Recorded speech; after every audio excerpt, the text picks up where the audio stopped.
Well, well, well. How's it going, chat? How's it going, everybody? How's it going? Happy Tuesday.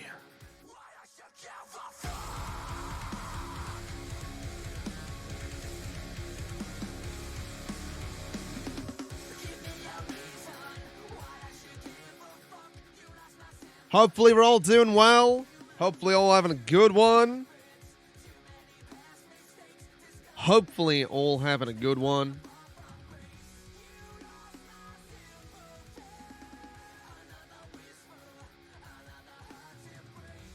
Carol Gaming TV, I'm doing pretty good, thank you very much. You choked in your waffles? God damn it. God damn it! They're fighting back! Breakfast food has had enough. They're fighting back. It's over. Judgment Day has come. Might as well celebrate with a Red Bull.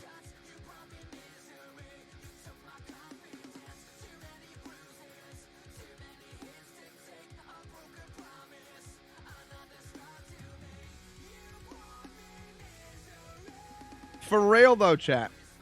Imagine like your food could like not necessarily that it's alive, because you know a lot of it was at one point. But imagine, if you will, that, well, yeah, for one, that maybe you had to wrestle your food into your mouth.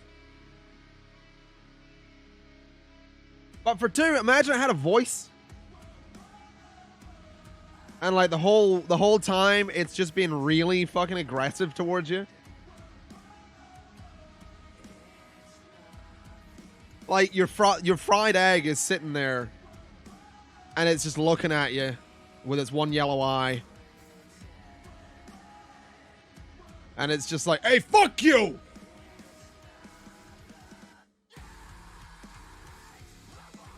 You know what I mean?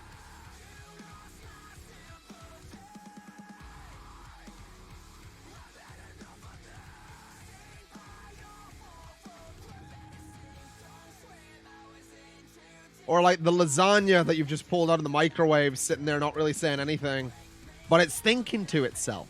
It's sitting there thinking to itself, "Yeah, you eat me, you prick. I'll burn you the whole way down. I got a little pocket of superheated gas in here. Bite into that, I dare you." True story. True story. I once had to go to A&E because of some superheated gas in a lasagna.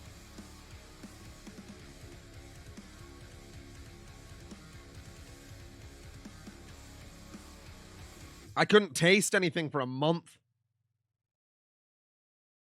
And I, like, for 3 days, I was on nothing but smoothie. The doctors didn't really, like, they literally said, like, there's not really anything we can do. You've not done any permanent damage, but you've sort of fucked. I'll rephrase that. You've sort of buggered up your throat. So it's like, there's not really anything we can do. There's not really anything to do. Just sort of take it easy. So I was on smoothies for 3 days and couldn't taste for about a month.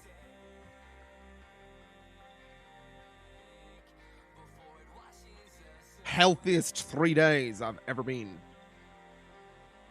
Ever had, rather.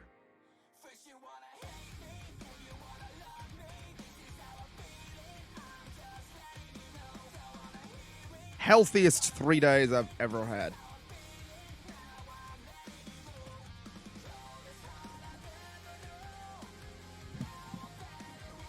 But yeah, how we doing? Hope you're all having a good one.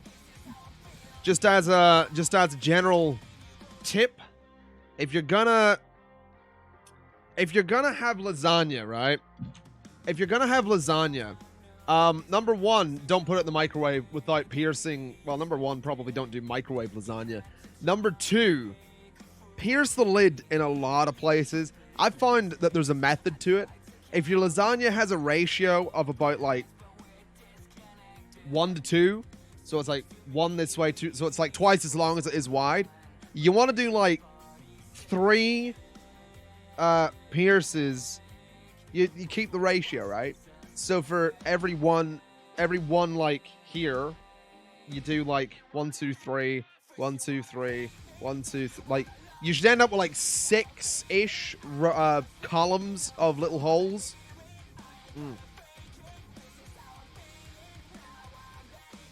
It works very well. I've had many a microwave lasagna. Why do I have a screwdriver?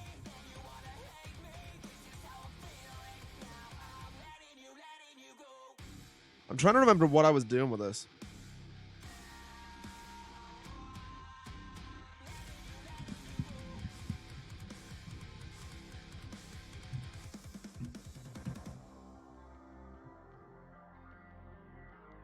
That. You have a wrench because you had to squish a bug?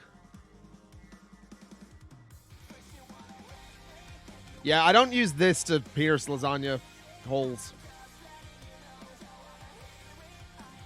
What else have I got on my desk?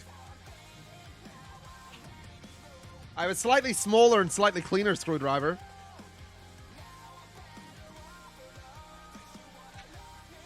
I have another one.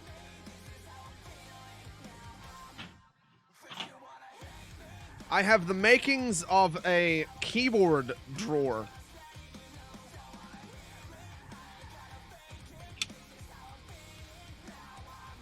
That never went on my desk, because fuck that.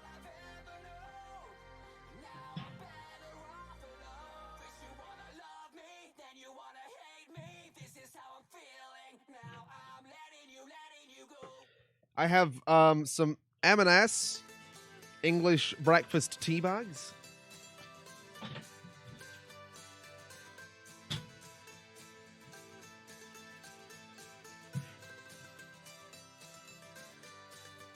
I have an Xbox One X. I think there's a PS4 Pro there as well somewhere.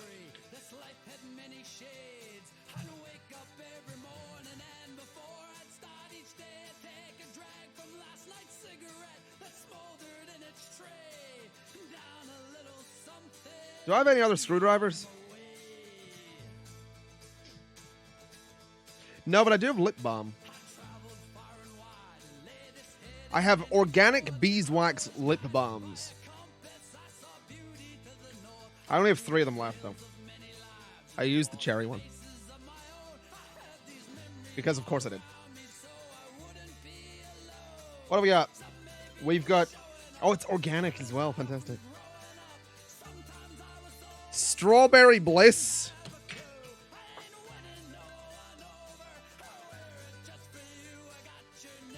Tropical coconut. And eucalyptus mint.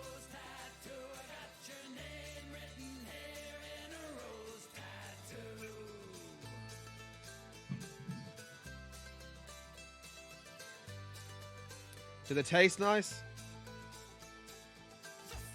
The coconut one smells like coconut. I'm not going to taste them. You don't have to taste them. You put them on your fucking lips. Just sit here and take a fucking bite out of it. Oh, yeah. Tastes good.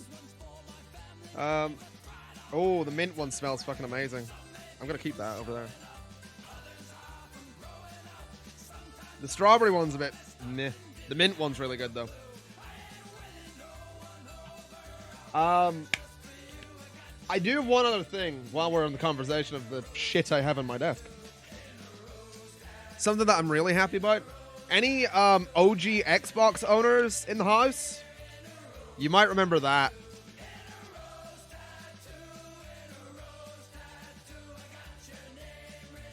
I'm so happy with it.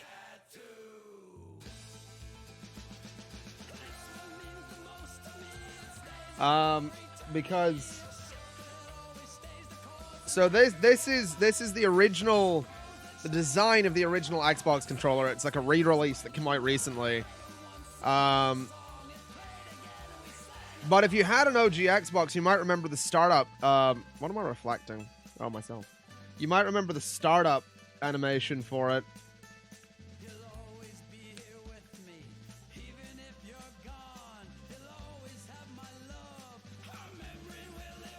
can't get it in the hole. Got it.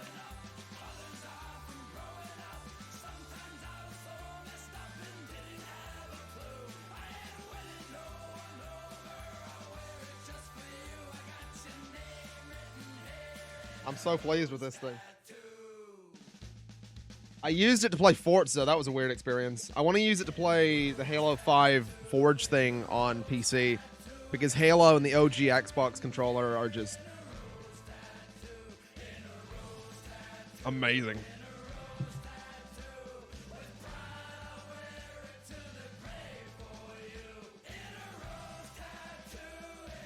I can't think of any other shit I have on my desk.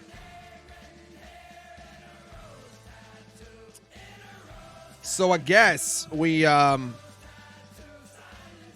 load up me Transport Fever thing and then we'll get started.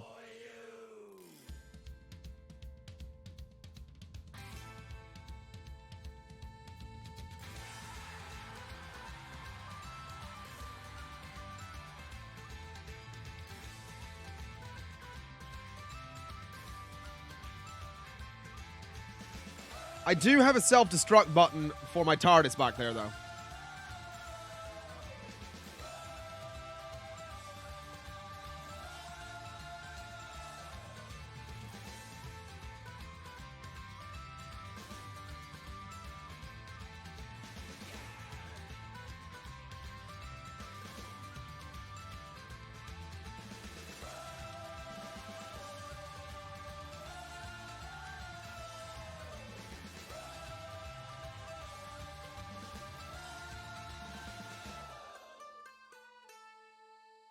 What difficulty am I on? I have no idea.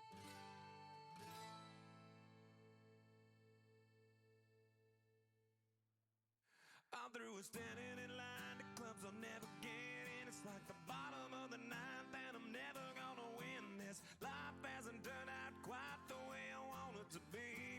Tell me what you want.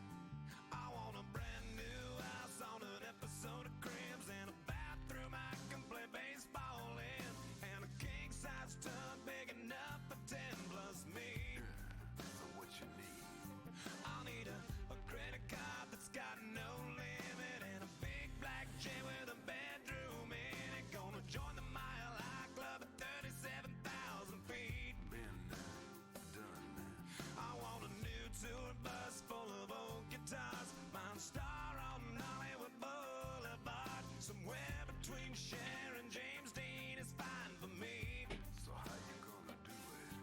I'm gonna trade this life for fortune and fame. I'd even cut my hair and change my name. Cause we all just wanna be big rock stars and live in hilltop houses driving 15 cars. I really like this song, I'm not gonna lie. It's a good song.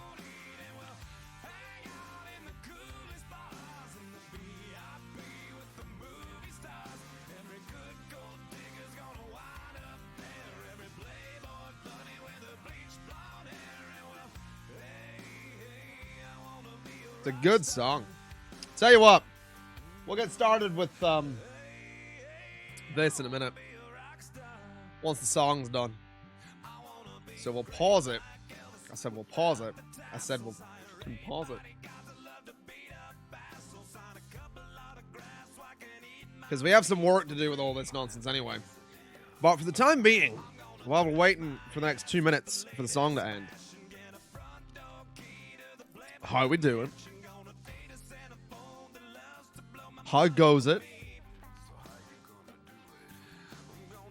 Don't say that's a good song on the internet. Here's the thing, right? Here's the thing with Nickelback on the internet. Everyone likes this song. Everyone likes this song. Literally everybody. The problem is that when the song came out, it was overplayed like a motherfucker on the radio. That's the problem. So you end up with this situation where it's like, I don't like Nickelback. You don't like how they're overplayed. You don't want to go to work. How's that Ebola treating you?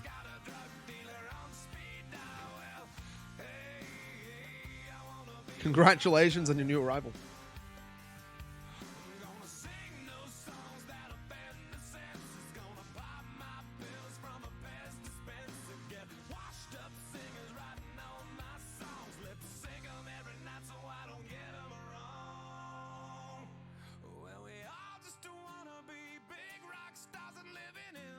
I feel weird on this camera without the sunglasses. But as soon as I put on the sunglasses, I have to look miserable as fuck.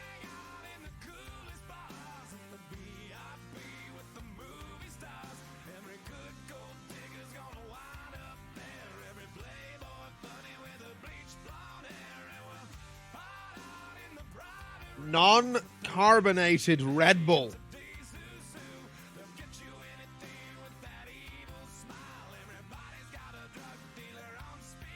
What's the fucking point? No, I've never heard of it. Question related to streaming. What's the deal with copyrighted music?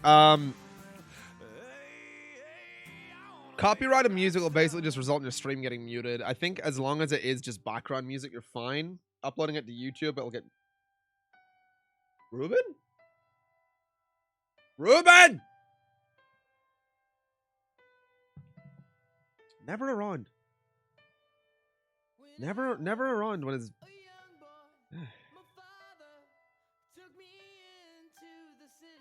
Yeah, I'm done with the sunglasses. I'm only gonna wear those with RP streams because fuck that. Anyway, nope.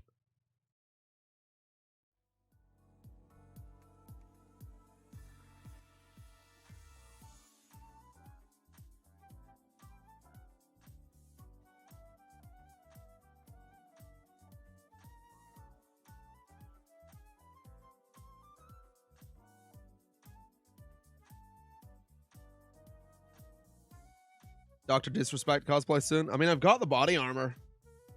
I'd need the oh god, I'd need the hair.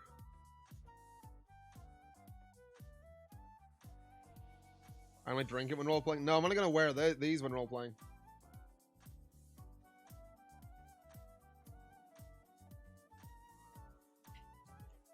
To be fair, for the doc, like for a doc cosplay, the glasses are sort of already there. Sorry, the Google prototype scopes.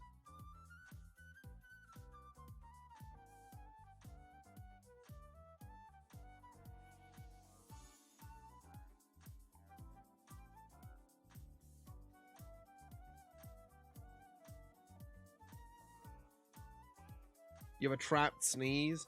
Does that mean you're sitting there doing like the thing the whole time? But you can't get, like, you're constantly building up to a sneeze, but you can't sneeze.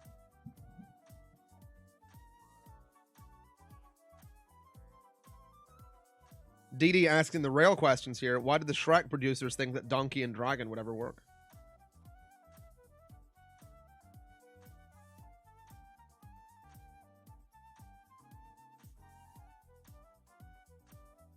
So have I got games on here?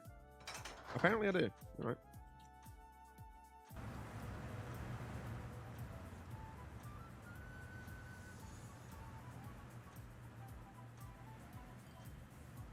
With the first shades, I look like a modern blues brother.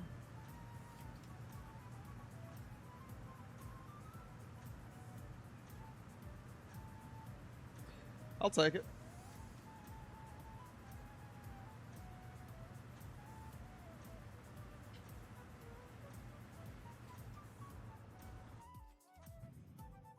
All right.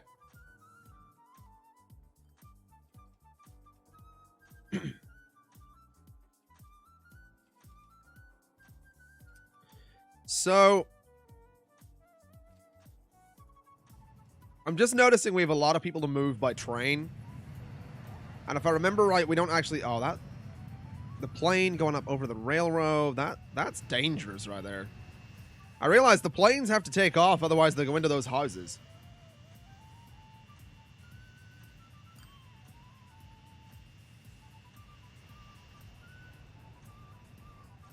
That seems unnecessarily dangerous.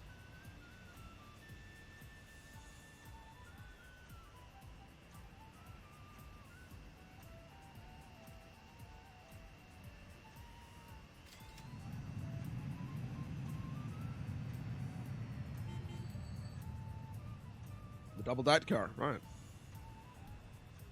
One of the dudes from Men in Black. I haven't watched Men in Black enough. I've seen it. But I haven't seen the original one in a long, long time. You have to run 3,000 meters today at school. I remember having to do, like 1,000. But that was hell. All right, class, you're going to be running 1K today.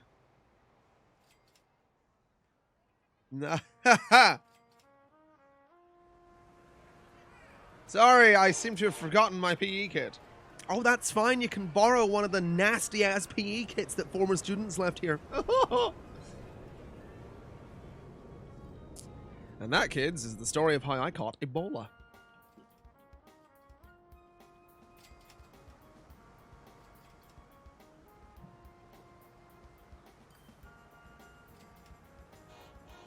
Is that a TGV? I believe so.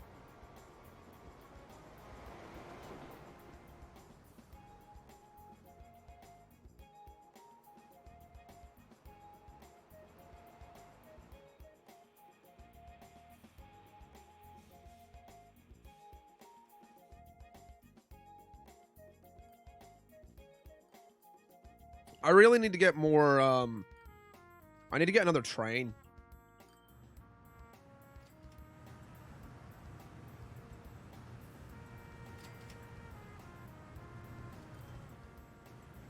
You had an ingrown toenail. You had 3 operations. That made up for it. Yeah. I got to the point where they just stopped asking me. Like, I didn't bring my PE kit so much that they eventually got to the point where they were like... Where it was like, are you doing PE today? Nope.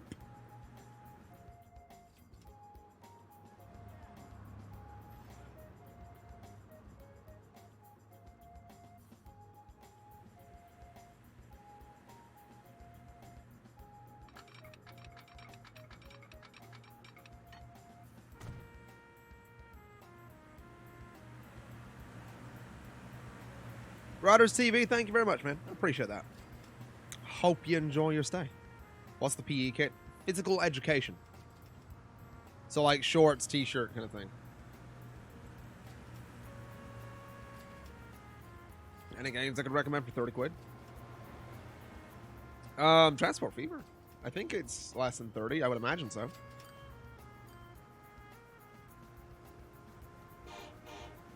How much is it for another small TGV? RimWorld as well, yeah.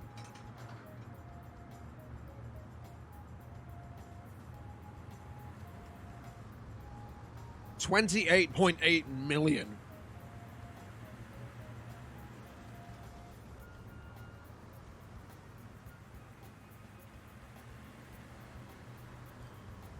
Well. I think we need to move more bricks to Belfast. We could probably do with moving more coal as well.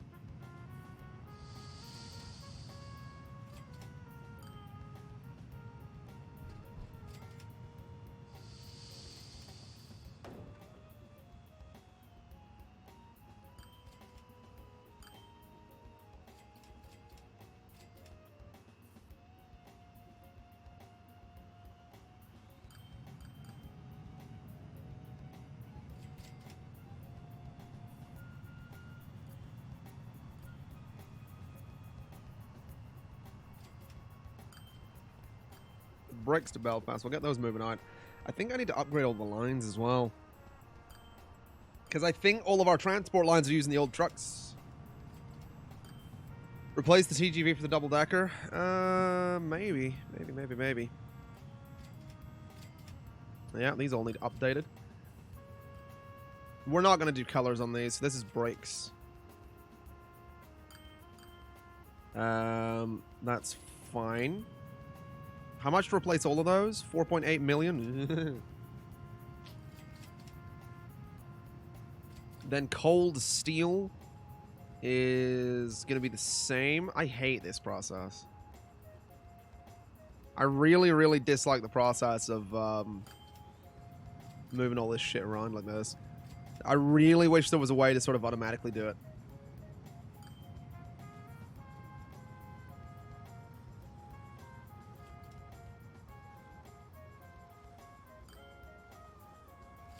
Like, I literally, all I want is to be able to say, hey, automatically upgrade to the best available vehicle. Goods to Belfast. Is that line even making money? I'd be surprised if it was. I can auto replace. No, I know I can auto replace. What I mean is, like, I wish I could just like click on this and say, hey, always automatically replace with the newest available vehicle. Because at the minute I have to go through and select every single line and be like, okay, let's do this. So this one's iron. We get livestock as well.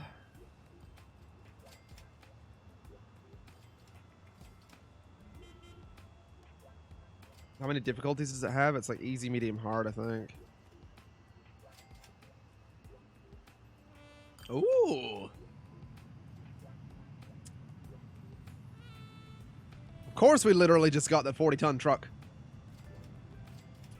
So I have to go through and do all that shit again.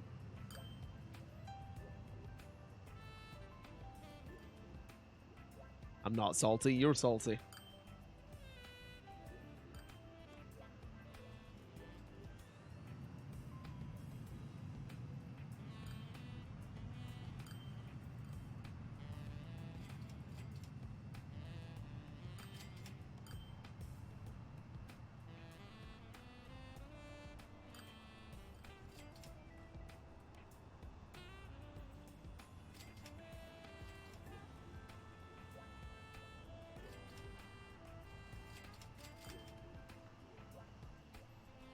So this is the shit that always gets cut out of the videos.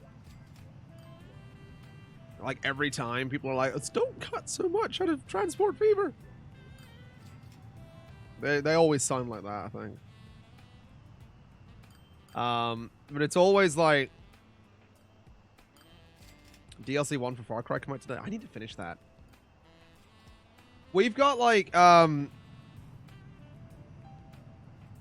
technically we've still got like an hour and a bit of the subathon left, but I might put into Far Cry in like a couple of hours and see if we can just go through a lot of that today. Because I would like to get up to doing that DLC.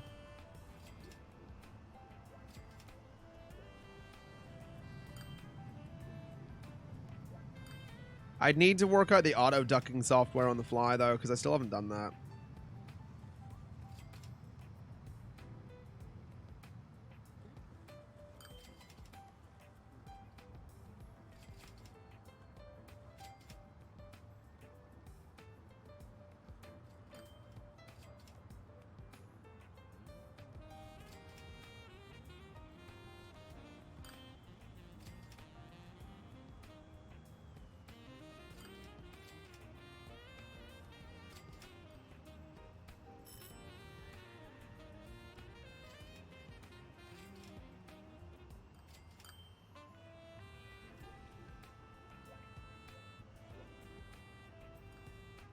If I remember right, that is the last truck we unlock. I think.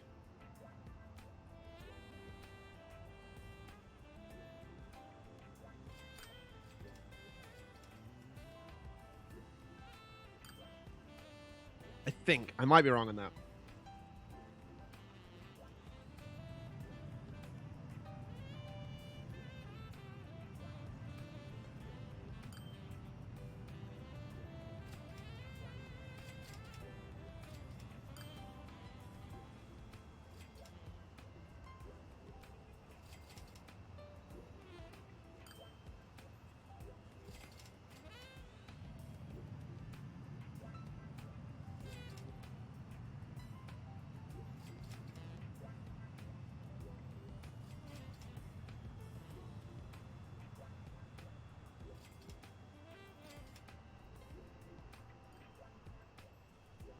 Please tell me I'm like nearly done here.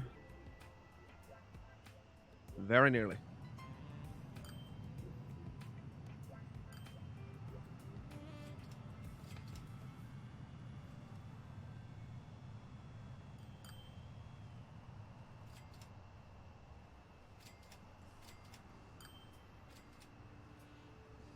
I'm horrendously in debt right now. All right. So I assume we're horrendously in debt for vehicle replacement? Yes, that would that would be it. Okay. I have to assume that a lot of the trucks may have upgraded. Or the buses. Or both.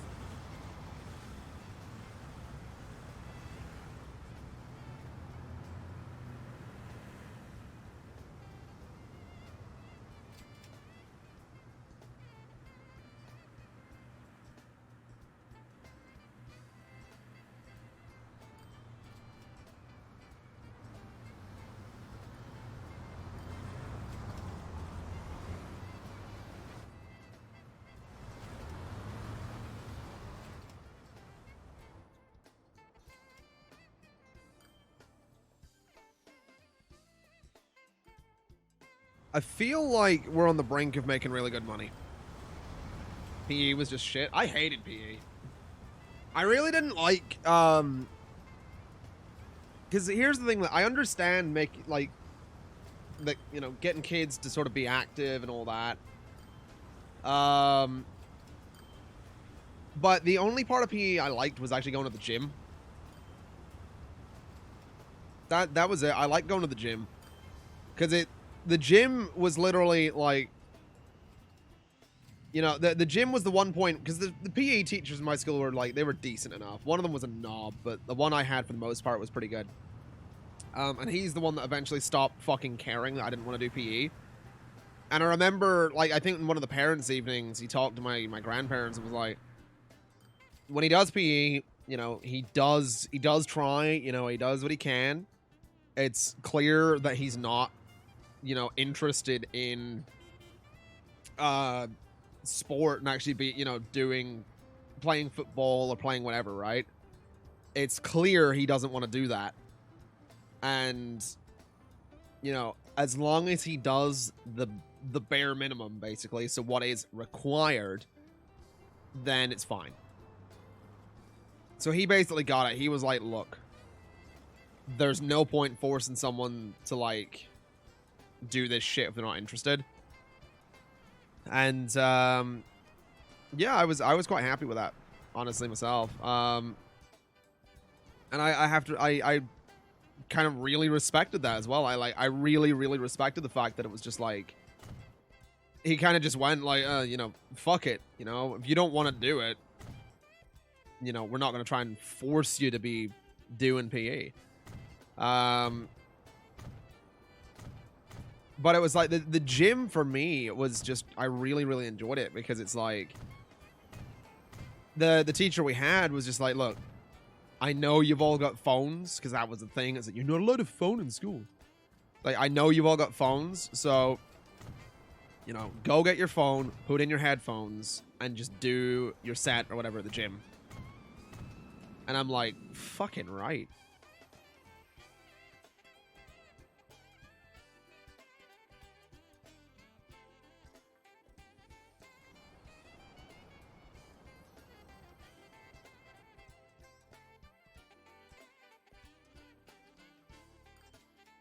I also remember that, like, and this is an interesting story. I had some of, like, the cool kids in my year literally rat me out because I liked Slipknot. I had my year head, so the person who was in charge of my year at school, I went to her classroom when she had a free, like, she didn't have a class, and it was literally this whole thing. It was literally this whole, like, you shouldn't be listening to this, blah, blah, blah, blah, blah. It's not appropriate for someone your age, blah, blah, blah, blah, blah. And it's like, are you... I'm really being told what music I can and cannot listen to right now because the cool kids think I'm a bit weird.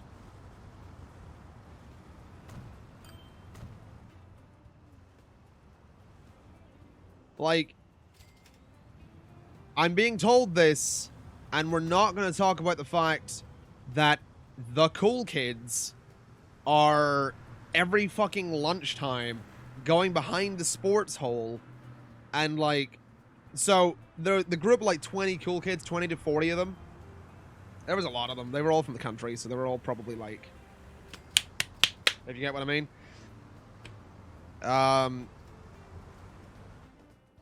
We're not going to talk about the fact that there's like 30 kids on like, so here, this is the corner of the sportsman.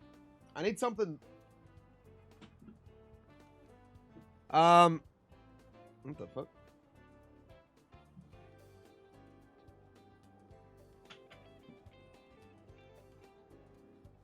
So this, you can't see it. This, let's consider this as the sports. It's green. What can I do with this? So this side of it is the back of it, right? This is the back of the sports hall. This side faces onto hockey pitches, and this side faces that. So the school's over there, right? School's over there. Sports fields on this side. And there is like this much space behind the sports hall and then like hedges. So it's a tiny little like alleyway. It's just got like an emergency exit and like garage entrance at the back for large equipment. That's literally all that's back here. You would frequently have at lunchtime 30 to 40 kids gathered around here and 2 kids back here.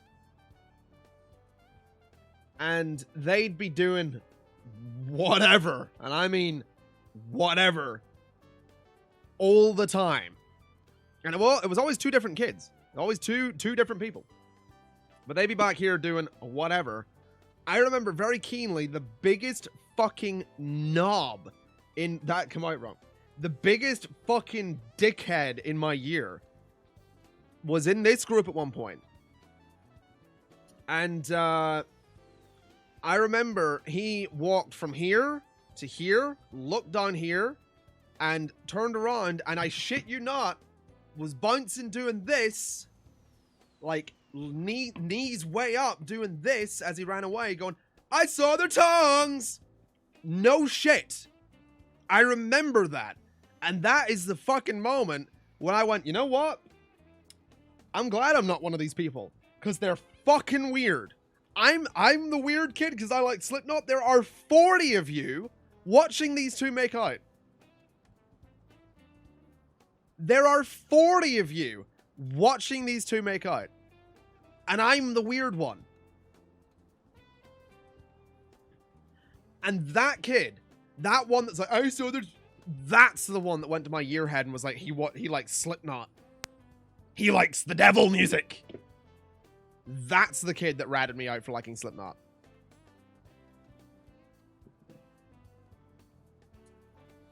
Like, and I'm the weird one.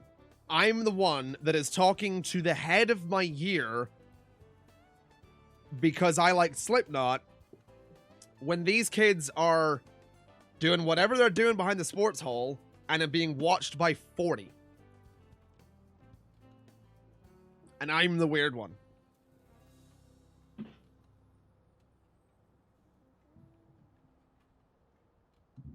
I'll never forget that for as long as I fucking live. I will never forget that for as long as I live. Because that is the that's the moment. That's one of my defining moments. Is when, like, I was walking over to this group to look for one person in particular. Like, a buddy of mine was around the area. He wasn't there. And just as I get there, he's like, I saw their tongues! It's like, what the fuck is wrong with you? It was like a cartoon. It was literally like knees up, fingers pointed like this. I shit you not. Like, that's a defining moment when I'm like, I'm happy being weird. I'm happy being the fucking outcast. Because if this is normal, like, what the fuck? That's normal.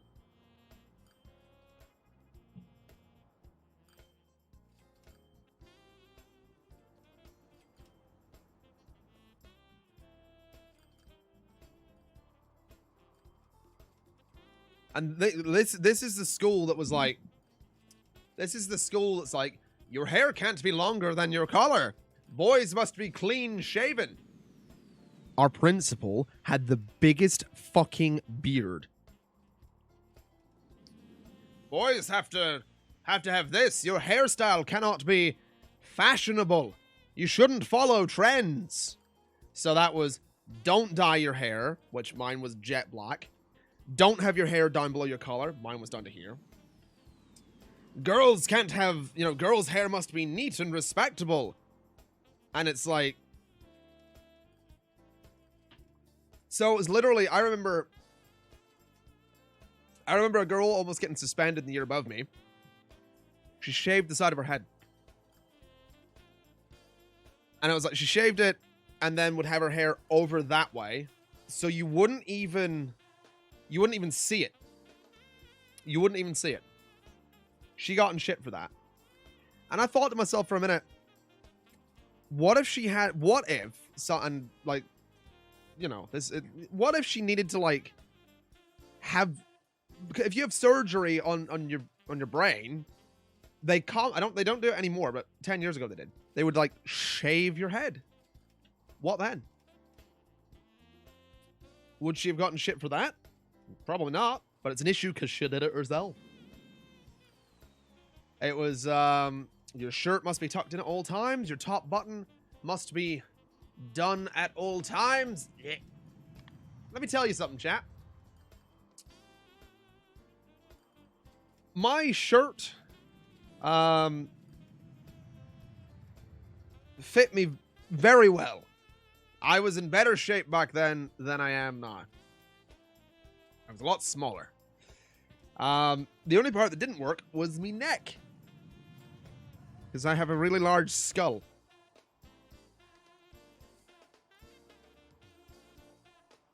So I would wear a small shirt. The collar would often barely fit. And there were a couple of other people like that as well. And it's like, oh, top button must be done. It's like, I can't fucking breathe, but I look nice.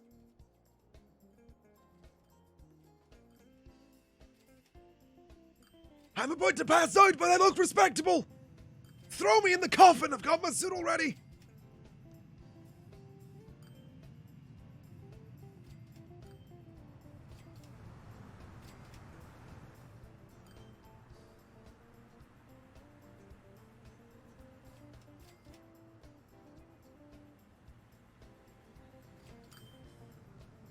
More vehicles getting replaced, apparently.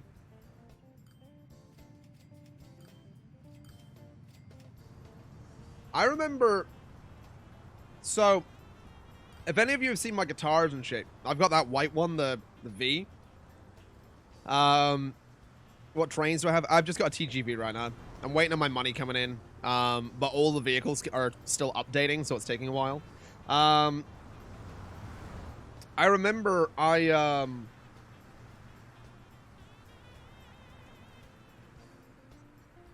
It was one of the, so we only ever had one non-uniform day per year.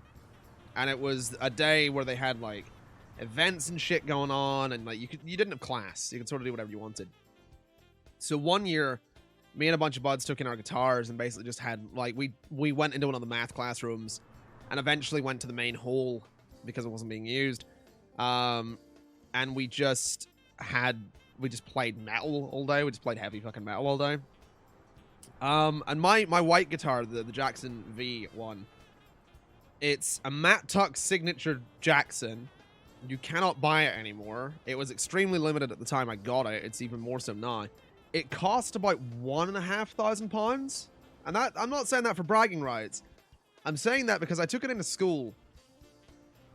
And for some reason, one of the teachers took a disliking to me. Admittedly, I hadn't done my coursework. But there was sort of like this little hint of like, I'm going to confiscate that. At which point they kind of asked, you know, they kind of realized that they should probably know how much it is because guitars aren't cheap. The color dropped from their face the second I was like, it was over £1,000. And they just kind of went, okay. That was a fun moment.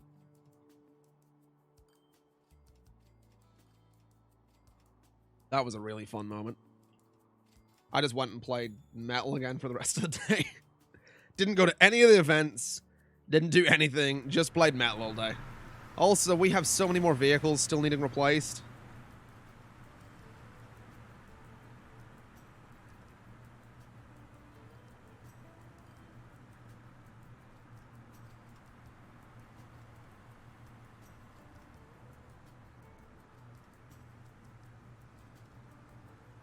It's traumatic being bullied. Your whole life. Yeah. That's the thing, like, it got to this point where it's like, I remember my first year, I already had like long hair and shit. And one of my teachers during like the parents' night, literally went like, was like, my nephew has hair like that. And I have to agree, the rule is fucking dumb. You can't have your hair down below here. Your hair can't be considered fashionable. Do a quick overview. So, we're currently producing a lot of things for Belfast. We're making goods, we're making bricks. I think we're doing machinery and tools, and it's all going to Belfast from surrounding areas. That's pretty much all we've got in terms of production lines.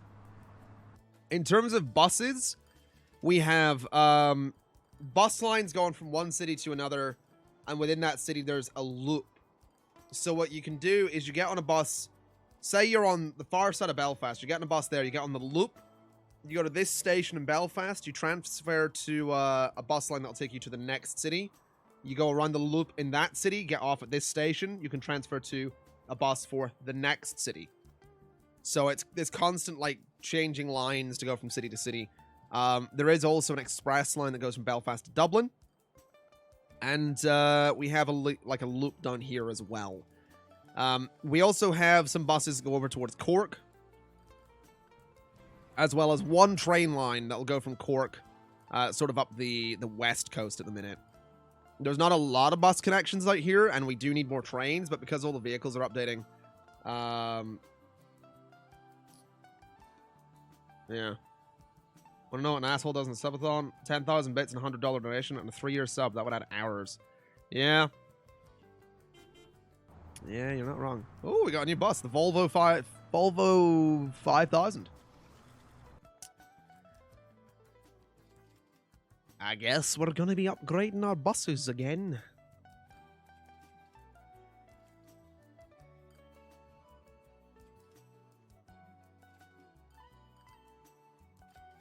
You know what? I'm gonna just bring up the subathon timer again, just so we can track when we're done with it.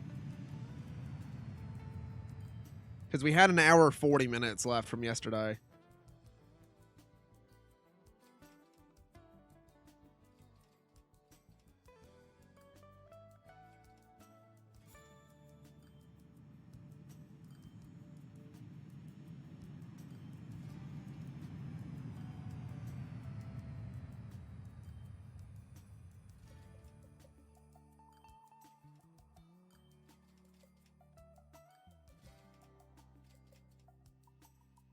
Oh, I need to sneeze. Damn it!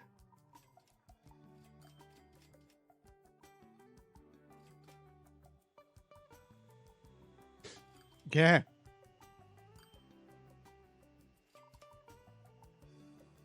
It is true. School uniforms made getting ready in the morning much easier.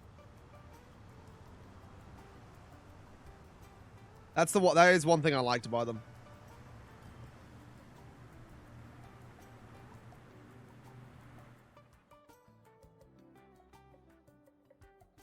To be fair, I do like school uniforms because I remember, like, here's the thing with me, right? I was already the weird kid. And that's the thing to keep in mind. Like, I was already the kid that looked different, right? I was already the one that looked weird. Because I had long hair. And I was the boy with long hair. So I was already the weird kid. If I was able to wear whatever I wanted in school, it would have been much worse. It's kind of a double-edged sword, though, I think. because on one hand, I love the idea of letting people be who they want to be. You know, I love that. And I think everyone should be able to be who they want to be and express who they want to be. But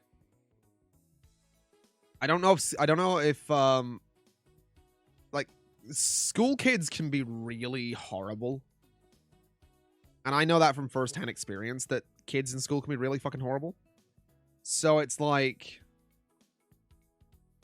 it's like, okay, you can dress however you want to dress, but now these kids have more fuel to throw in the fire to try and pick on you, you know what I mean? So I don't know. I think it's a tricky one. Because I don't know what that would have done for me in school necessarily. It probably wouldn't have done me any favors.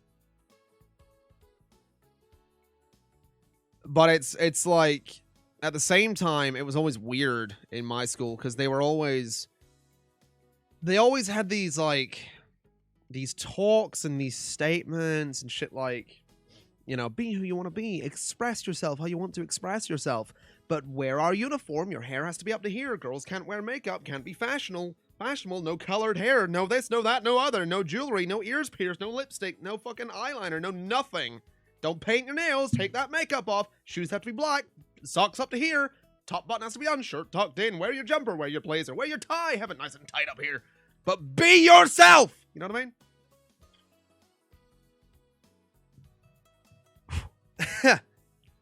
I have a lot of feelings on my time in school. Jesus. But that's what it's like. That's what it's like. It's like be yourself while conforming to a million rules that dictate how you can be.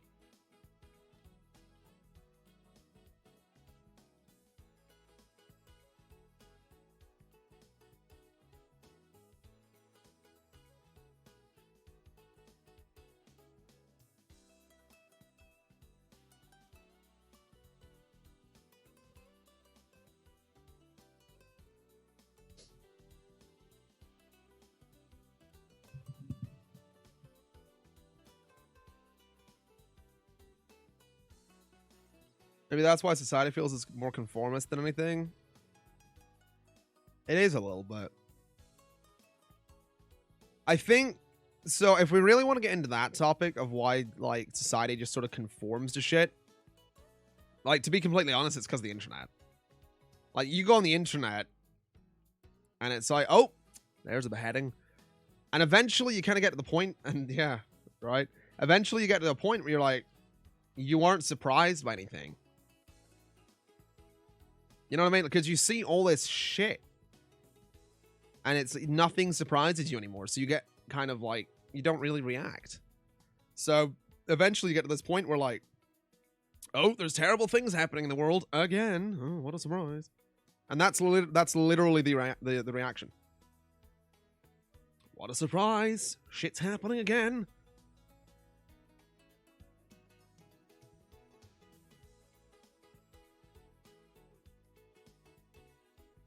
And it's just like that. That's what it is. It's this overwhelming amount of just shit happening on a global scale that you just have access to constantly. And it's like eventually you read so much of it that it's not shocking anymore. And that lack of shock leads to you sort of just brushing it off, which eventually sort of leads to you just sort of accepting it as a thing. It's just a part of reality. And it's just sort of the norm. It's the new norm. Oh, people are getting treated horrendously. That's just how it is. So no one really does anything about it until you have someone actually stand up and say, no, this is wrong. But by that point, you have this general attitude in society that's like, you know, that's just how it is. That's just the reality. That's just how it is. It's like, why? Why is that how it is? Yeah, exactly. Stuff has been normalized that really shouldn't have been normalized. There's a lot of stuff that's been normalized that shouldn't have been normalized. Like, let me, if we go back to like the school topic just a little bit, it's like, I remember like when I was like trying to make YouTube a thing when I was in college, even then it was like this attitude of like, And I had a lot of people tell me, like, it's not going to work. You're not going to do this. You're not going to do that. You can't do this. You can't do that. Focus on this, focus on that. And it's like, no. Fuck that. Like, can we stop telling people that the shit they want to do isn't realistic or isn't this or isn't that? Obviously, there is a conversation to be had with it in terms of, like, hey, maybe, you know, think of it realistically. You know, maybe don't put, you know, do like 50% of your 50 to 75% of your dreams, but make sure that 25% that's left is like something that is like feasible through education or through like a normal process, right? Have some kind of backup. And I'm saying that as someone that didn't. You know what I mean? It's like, I think there is like there needs to be an attitude change in terms of like telling people what they can and can't do. Because fuck it, if I can make if I can make this my job, anyone can do fucking anything. I'm the weird kid that listened to My Chemical Romance, Slipknot, and Bullet for My Valentine. I'm the weird kid that was picked on because I wanted to wear Converse and fucking fingerless gloves and like purple tartan hoodies and black skinny jeans. I'm that weird kid. I'm the weird kid that wouldn't fucking say anything to anyone because I was that shy and introverted. And that person turned this in, like, this is not my job. You know what I mean? Like, if I can do that, fucking anyone can. You still love tartan print? I still have that hoodie somewhere. It doesn't fit me anymore. I'm a bit fat. But, yeah, it's just like, if I can do that shit, then there's no reason other people can't, like, do the same thing. There's literally no reason. Why are these vehicles not updating?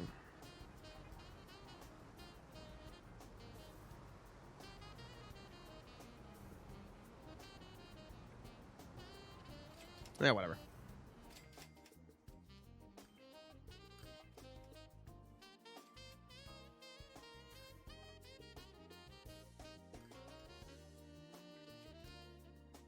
You still have clothes from when you were 16, not 27?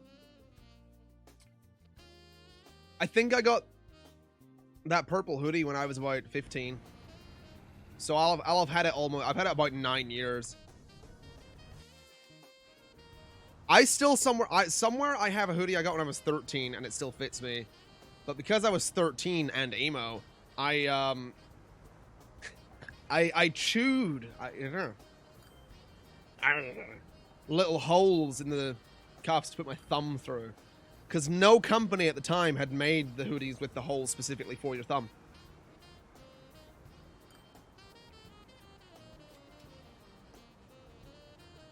So it was just sit there. And eventually, I still have that somewhere. It's disgusting. It's a disgusting hoodie. I wore that all the time. Like, it's nasty. But, I still have it somewhere.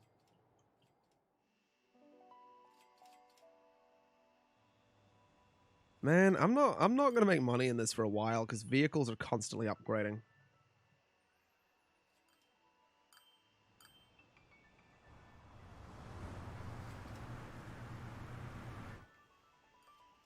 I want to see if I can find it.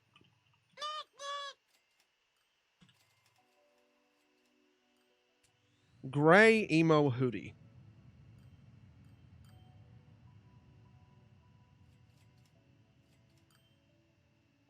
I don't want t-shirts. I want hoodies. Avenged Sevenfold. Can I get a zip-up hoodie, though?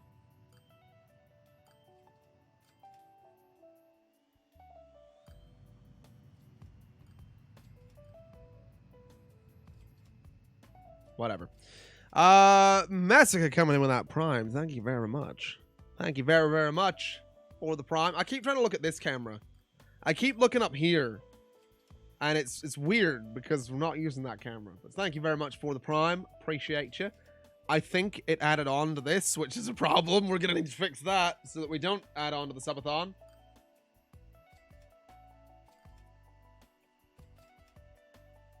But sure.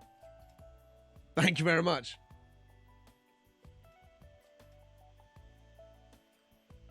Can I, so I'm not looking for I'm looking for a zip up hoodie. Gray emo zip up hoodie.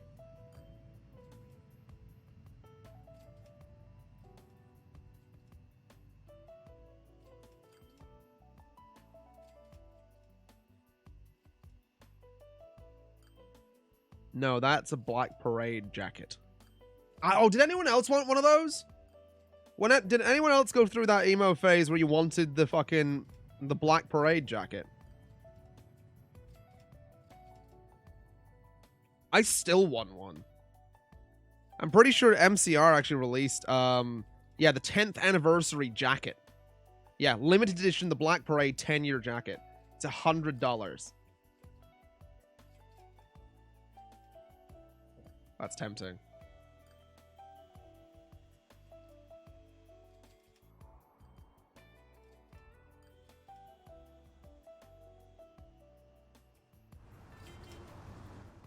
Oh, got more trains. All right.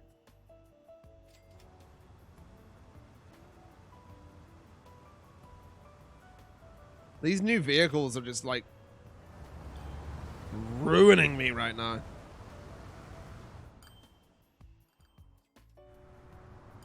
But once all the upgrades are done, I think we should end up making some good money.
And then I think Zeus, if I remember, Zeus is really fucking tall.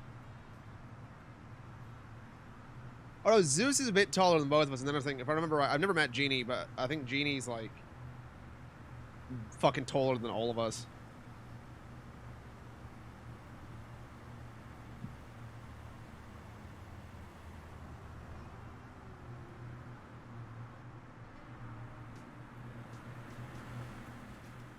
Yeah, me and James are like pretty much the same height.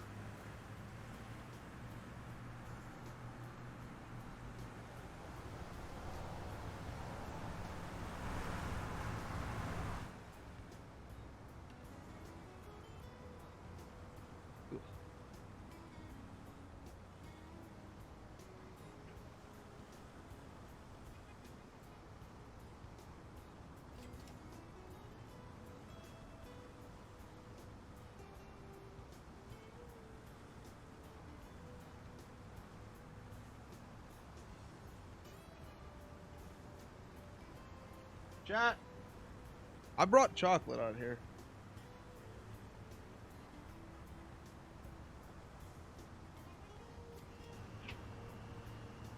I'm not sure what I did with it.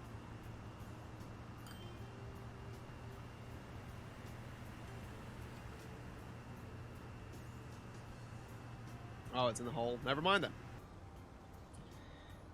Aircraft 2 has reached its limit. Well, shit. We're not going to be able to replace those. But I'll fucking try. Oh.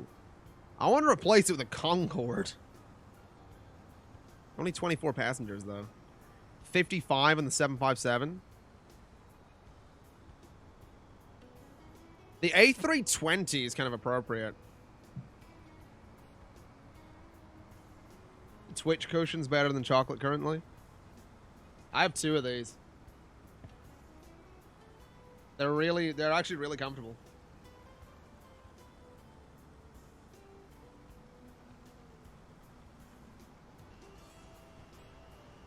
I kind of want the Concorde.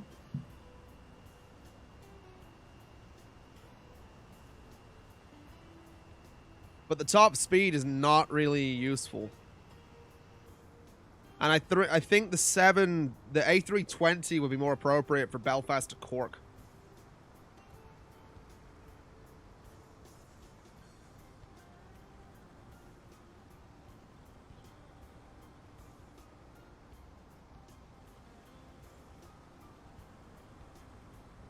Looks like an EasyJet flight.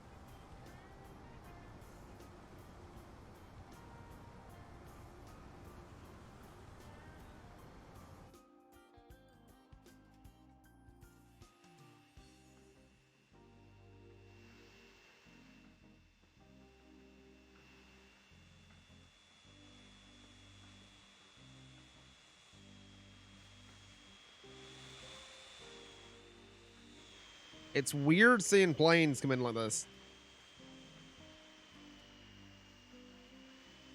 It's like the airport really should be like there. Probably shouldn't be like made of dirt either, but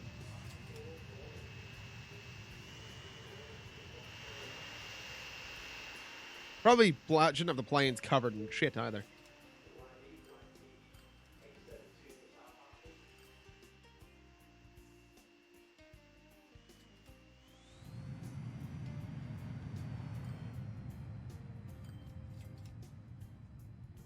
Yep, still replacing vehicles. Did make a profit last year, though.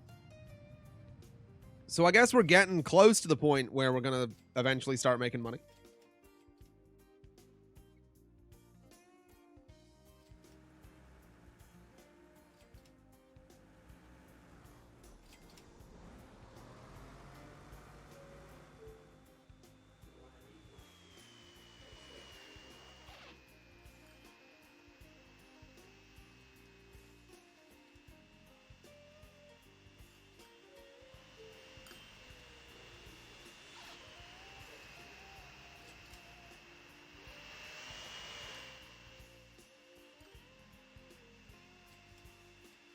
Someone's complaining about Red Dead 2's Collector's Edition not having a game included. Does it not have the game included? I feel like it would. That's the one with the chest with it, isn't it? I would assume they'd have the game with it, but they probably wouldn't have shown it on the picture because they would assume that you would assume it would be there.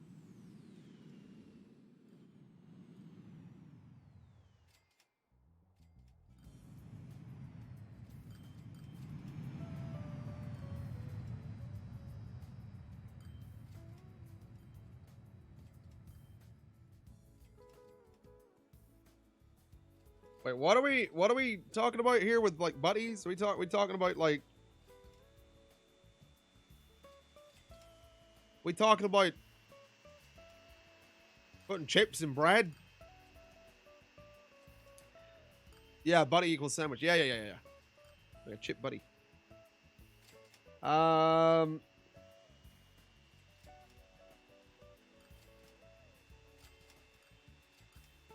Red Dead Redemption 2 sold separately.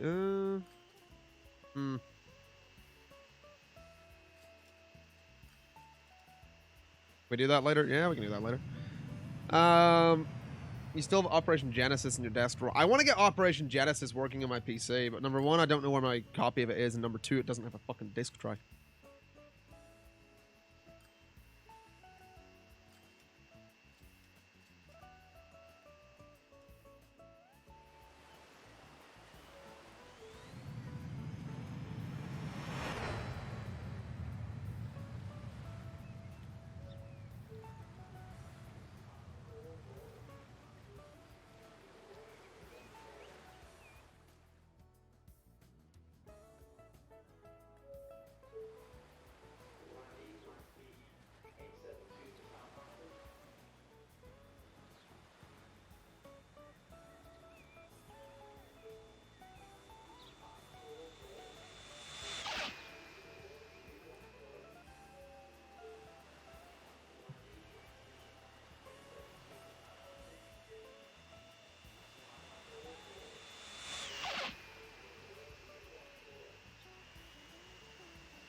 Well, we had our fun. I think I might be making money, chat. We might be making money. But that's going to go away pretty quickly as soon as one of those planes decides to upgrade, so... Oh, no, never mind.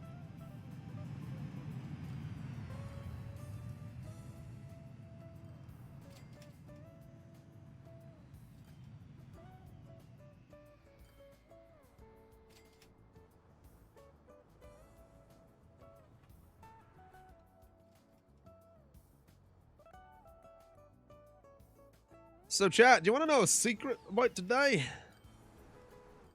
I've yet to record today's episode of City Skylines. And since apparently we're sort of doing an unofficial subathon,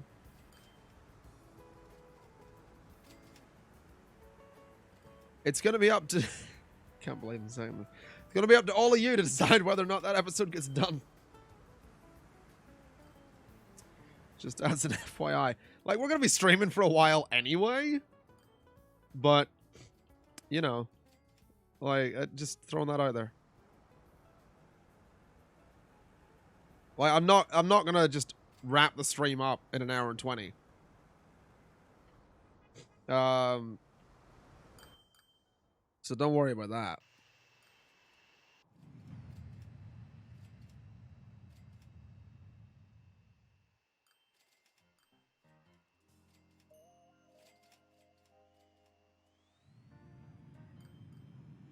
Record the episode with a live audience?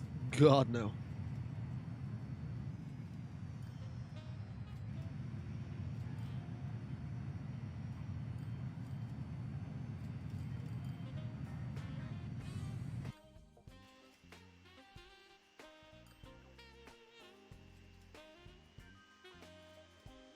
How's it going, little chap of TV?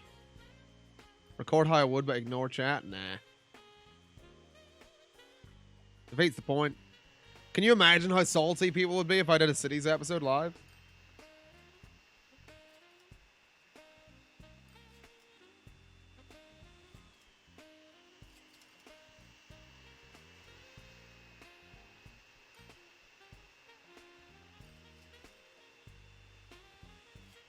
At the beginning, but today's episode was recorded in front of a live audience.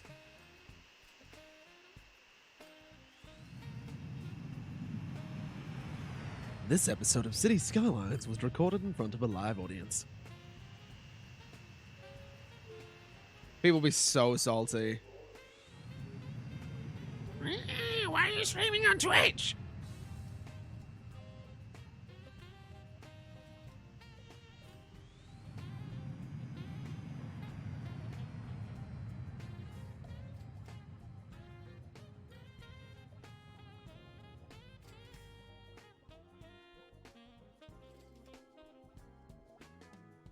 It would piss off the YouTube experts even more. Yeah.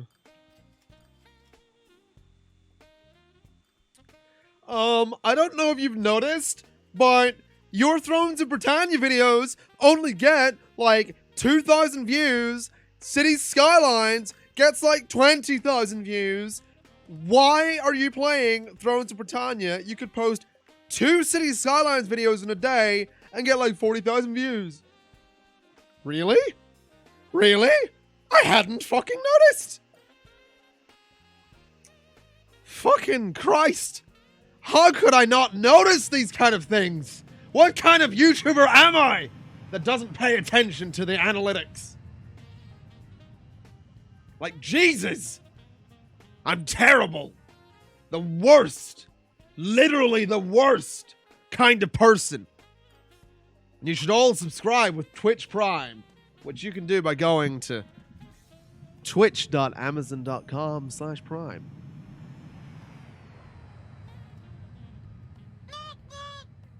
It'll let, just like this person right here.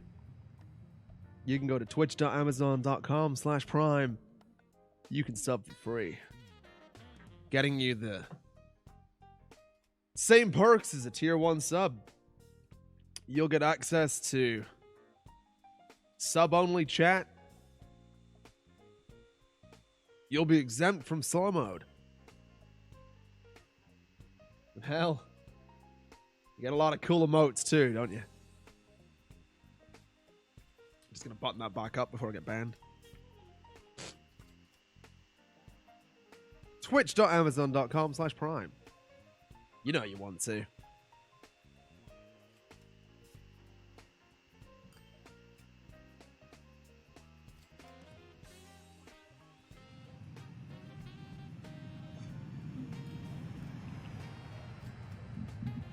I'm so glad I have Smooth Jazz. Such a good choice.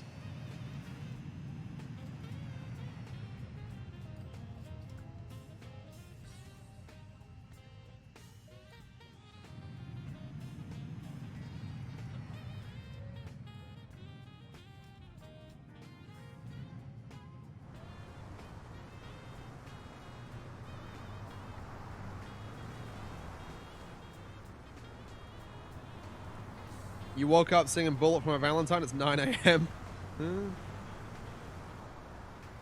You should try having Her voice resides as your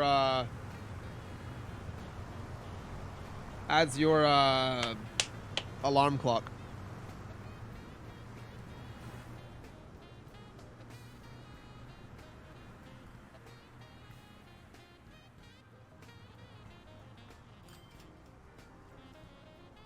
That's an experience.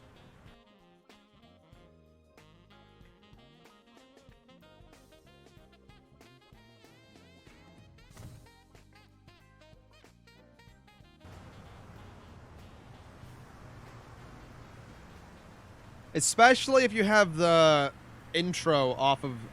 So, Bullet's first album... Why am I looking at this camera? Bullet's first album, The Poison, has an intro to it, and then the first song is Her Voice Resides. If you have the intro and then Her Voice Resides as your alarm clock, it's an experience. That's all I'm going to say. It's an experience. One that you will never forget. Man, these vehicles all still need to replace. Let's take out more loans. We can only go up to... Oh, we can go beyond 50 million. All right.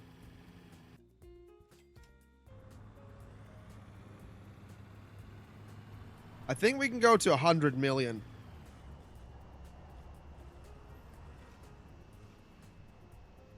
Yep. So we've taken 100 million in loans. Let's see what that does. Oh, good. Most of it's already fucking gone.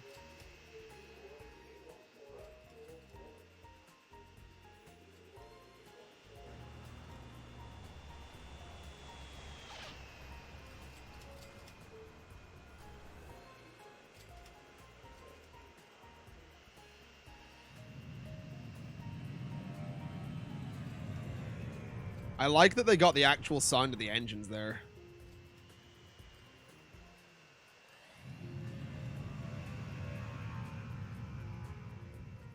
Yeah, some money's gone.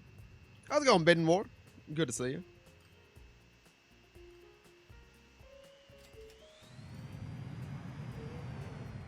Minus 63.8 million. It's your 1 year sub on Saturday. Looking forward to it.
Okay.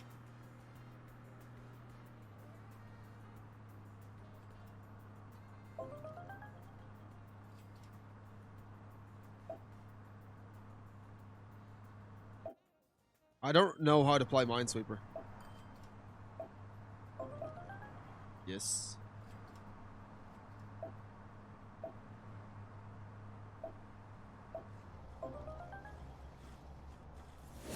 Fuck!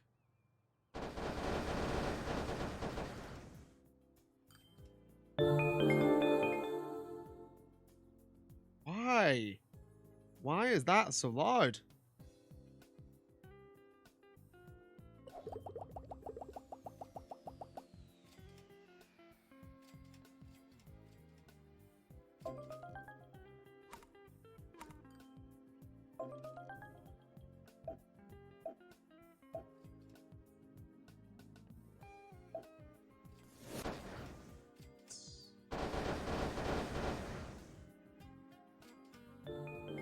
Well, that's enough of that. We got money yet? Nope.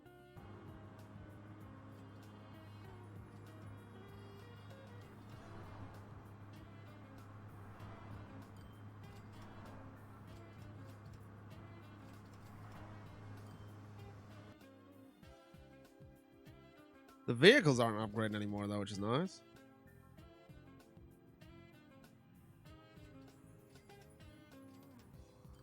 Are the planes making money? What's our highest profit right now? That. The least is the planes.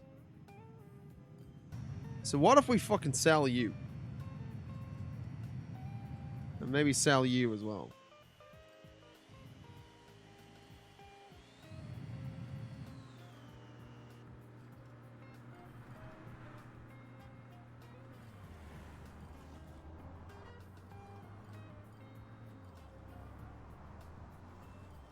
The plastic to machinery shit's not making money anymore either. Neither's the bricks line, worryingly.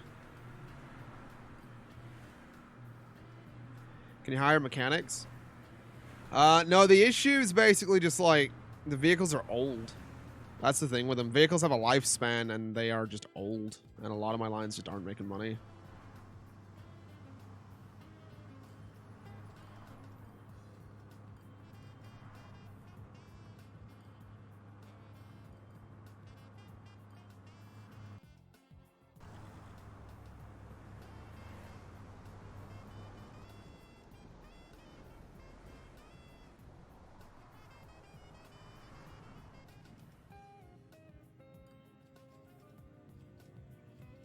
Alright, so selling those planes actually turned us a bit of money.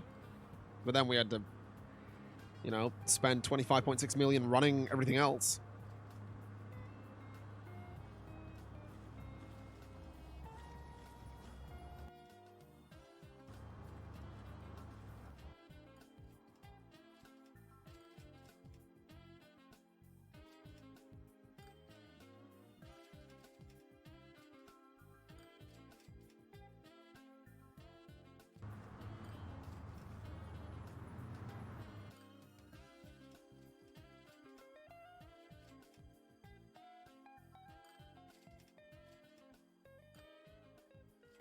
Hold on, we might see a profit here. Never mind, we just bought more vehicles. Or we just paid more running costs or something. I think we might be able to turn a profit, though. It looks like it's trying. Oh, shit, no, we've got positive money. All right. And it's gone.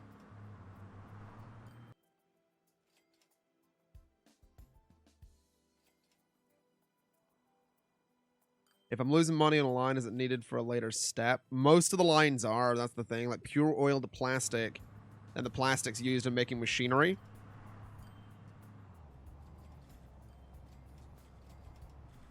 And suddenly the planes are making 1.05 million. And suddenly they're not.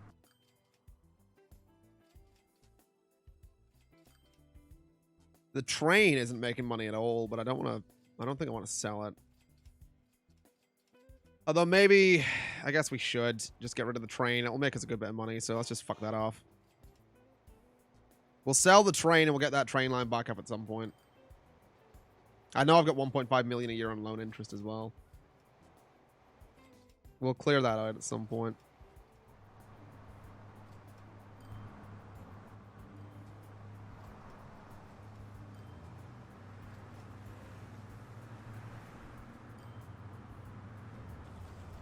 I'm gonna sell all of my older vehicles as well, so they don't have to be upgraded.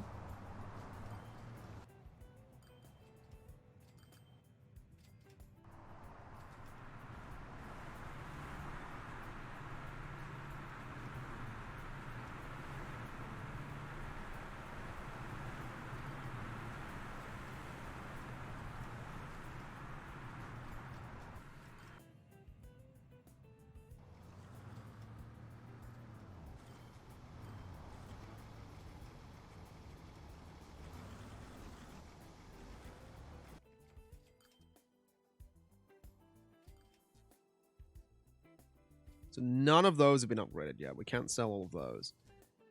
There are still some buses to upgrade. I don't want to sell those either.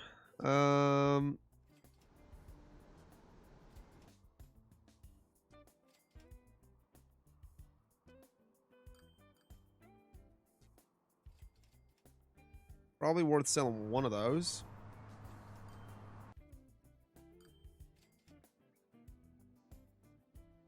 We'll sell one of those guys as well.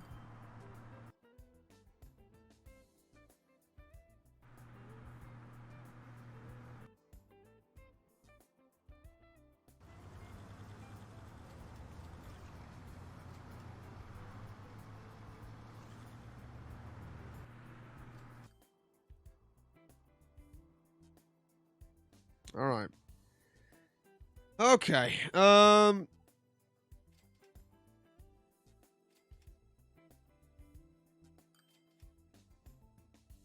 We'll see how that plays out. We have a few vehicles heading off to be sold. Hopefully that'll work. Fucking get this thing out of here. Can I put it behind my... Well, that didn't fucking work, did it?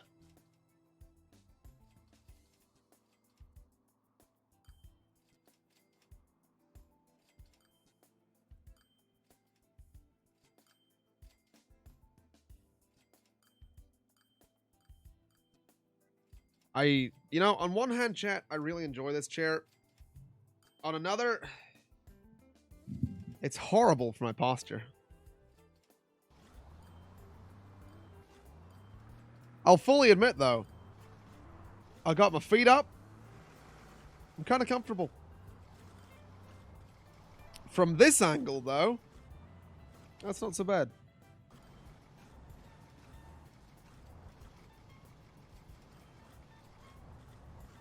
The only issue with where I'm, like, the lean is that I have to lean so far fucking forward to do that.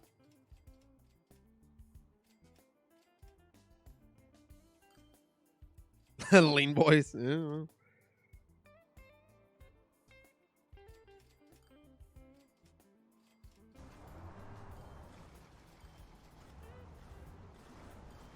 So we are still losing a shitload on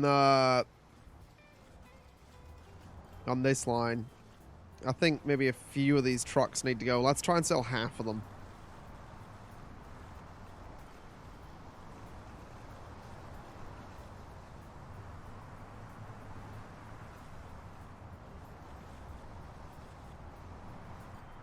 So we'll sell half of those trucks and see what happens.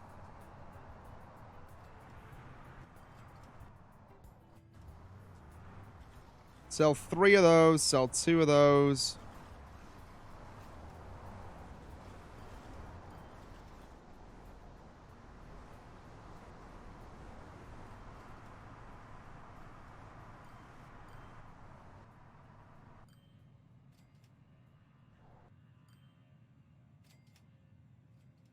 That bus line has way too many buses on it.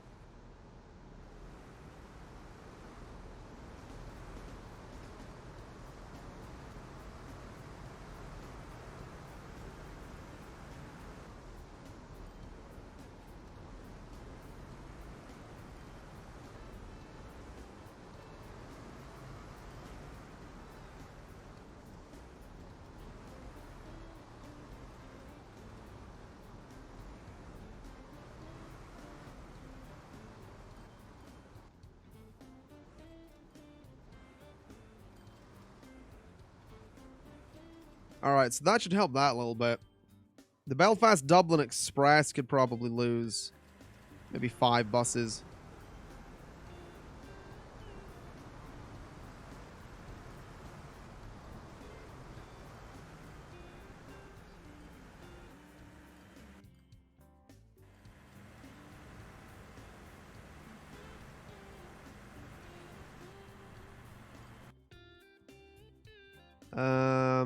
That could lose a few as well.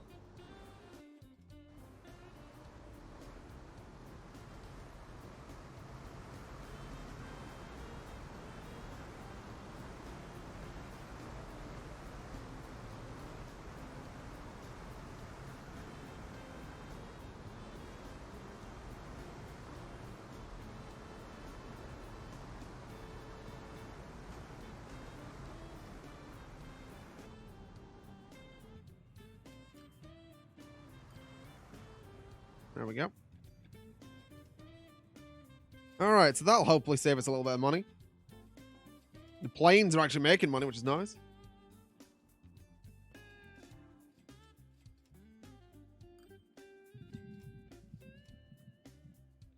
Dora's attacking your feet. I recently gave Indy... So, the cat I had before Indy was another tabby called Milo. Some of you might remember Milo.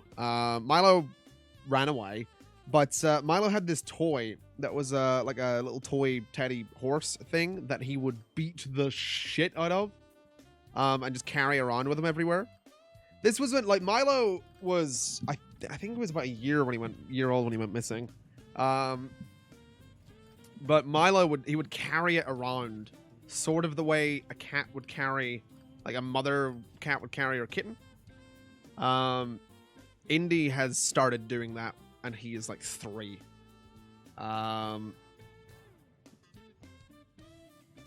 It's kind of funny as well because he's not very good at it.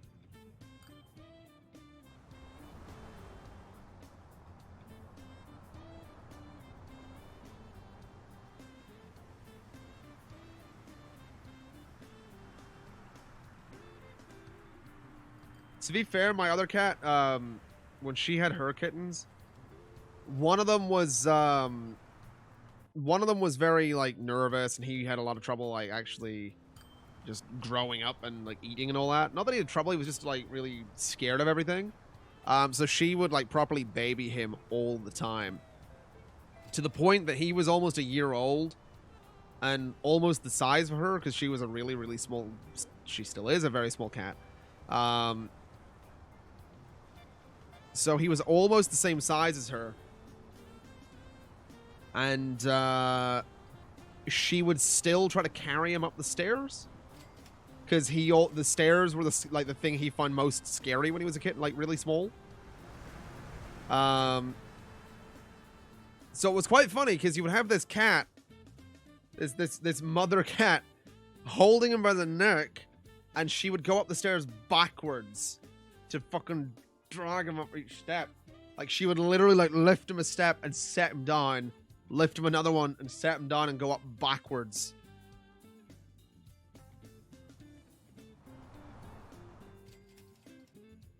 She was either carrying her kitten upstairs or figuring out if she could ever dispose of a body. I'm not sure which.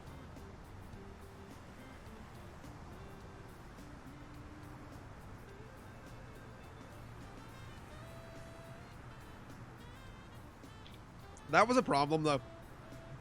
Because, basically, she was taking them up to my room, is what she wanted to do. Like, the kittens were born out in the garage. We made, like, a nice, comfortable bed. And we didn't think she'd use it, because we'd read that cats will rarely ever use, like, a bed that you've made for them to have their kittens. She did. She did use that bed to have the kittens. So they were out there for a while. And once they started getting old enough to actually, like, you know, go inside, and actually like kind of roam around the backyard a little bit, she would constantly try and take them up to my room. And it was an issue because we would be like, where the fuck are the cats? And then we go upstairs. And it's like, for fuck's sake. Because she'd carry them and put them on the bed. And then they'd all just sort of sit there and sleep. And she'd be sat there like, look what I did. And we're like, you can't fucking stay there.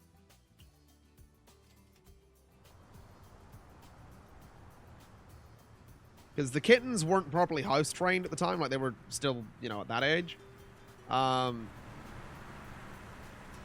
they really couldn't stay there.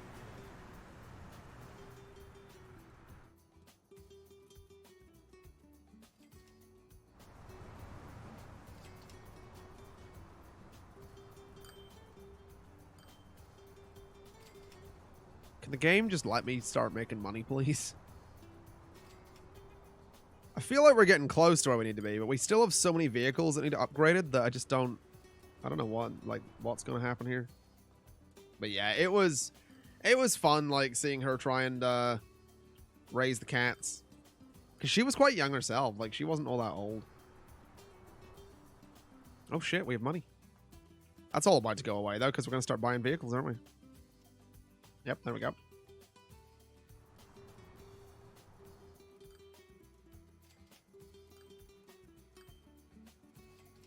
There's not that many more vehicles to be upgraded, though.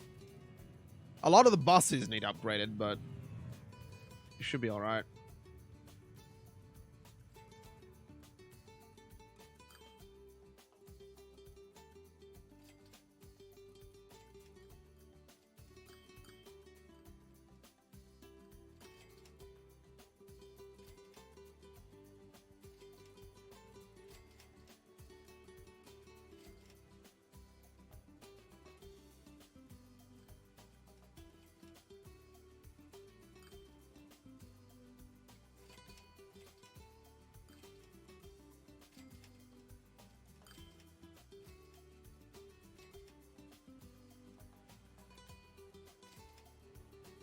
I think we are getting really close to being able to start doing shit again, though.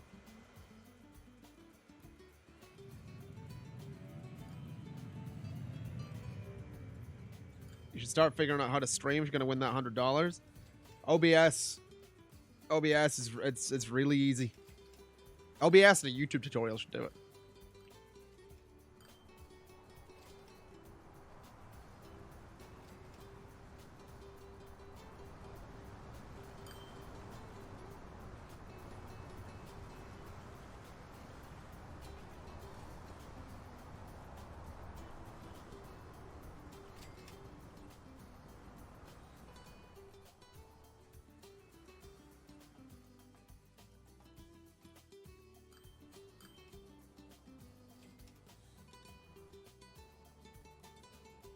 Oh yeah, Streamlabs OBS is another one.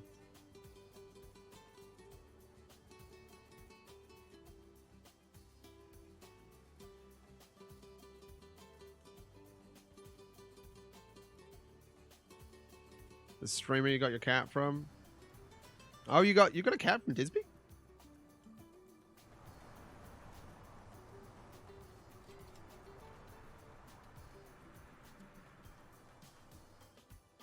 Fair.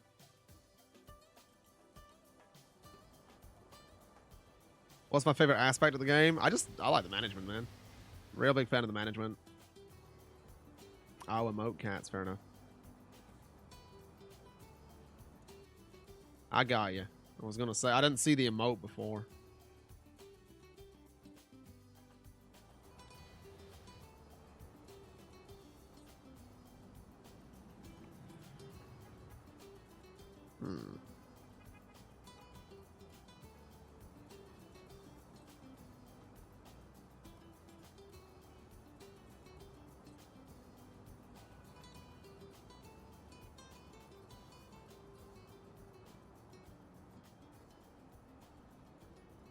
I just need a little bit of money to upgrade this road. That's all I need.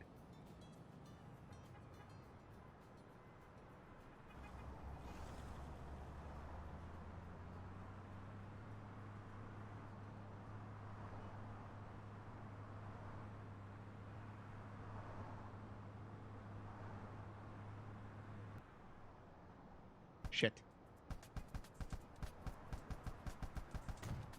Nice. There we go.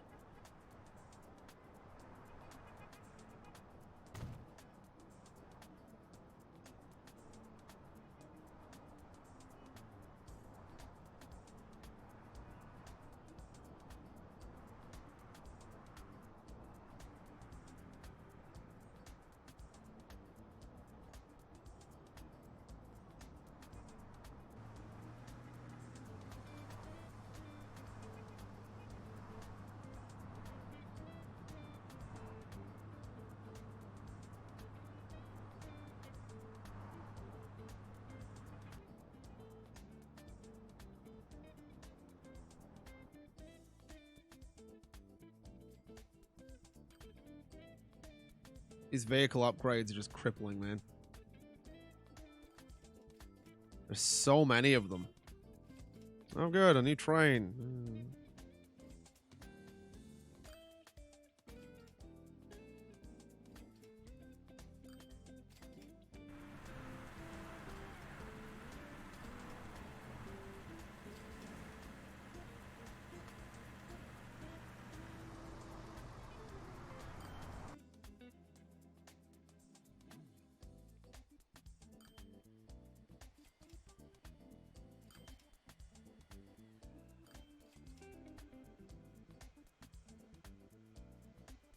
If you ever win a lotto, you'd hire people to make a taxi tycoon kind of game. That's not a bad idea.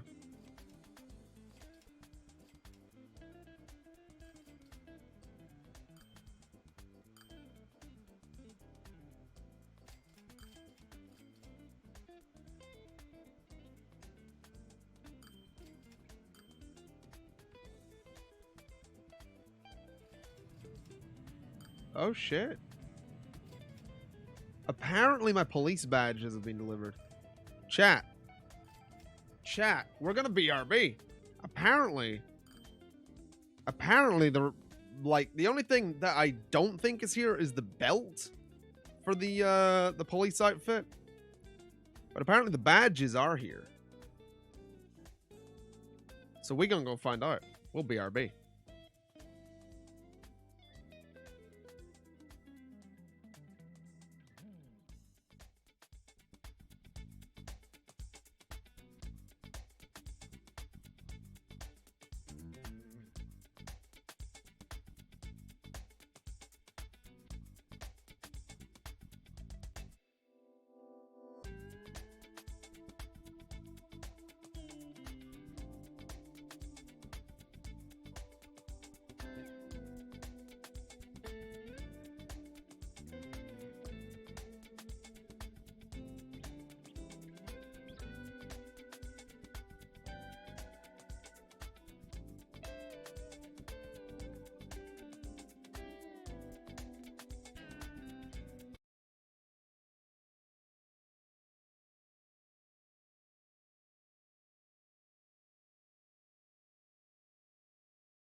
In the United Kingdom, there are currently no legal restrictions on the purchase and ownership of body armor.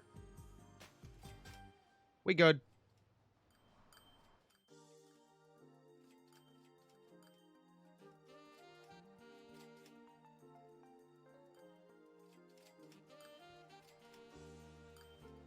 Did the stream just cut out for anyone else? I mean, you're not gonna fucking hear that if it did.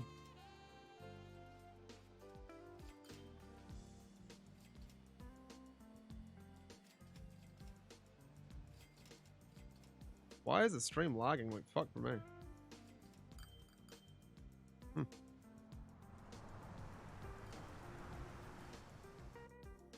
The UK is safe if there's a zombie apocalypse? Exactly. That's my way of looking at it.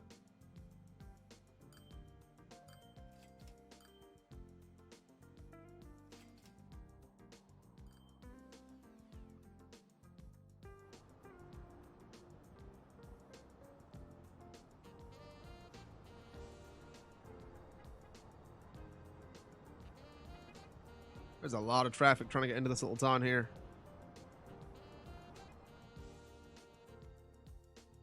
Oh, it's because that's got like the 2 towns.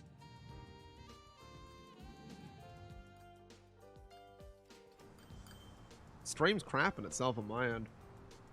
Like, it's just not loading in Twitch. Can a zombie bite through jeans? I mean, probably not. Although technically, like, I guess a zombie would bite with its full force. Humans generally don't do that. Like, you could bite through your finger as easily as you bite through a carrot if you wanted to. It's just your brain sort of goes, hey, don't do that. You like that.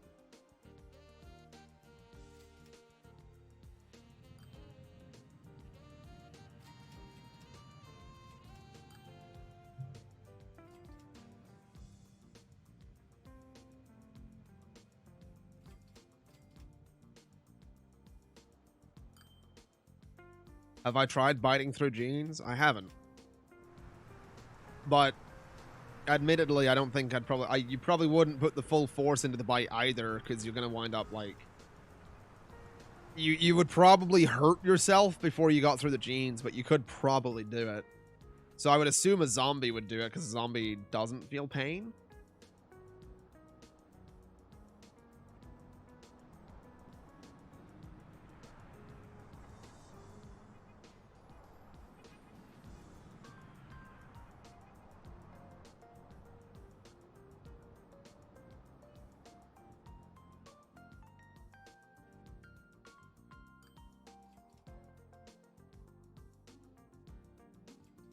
Riot gear would work, that's true. We need to move more steel here, man.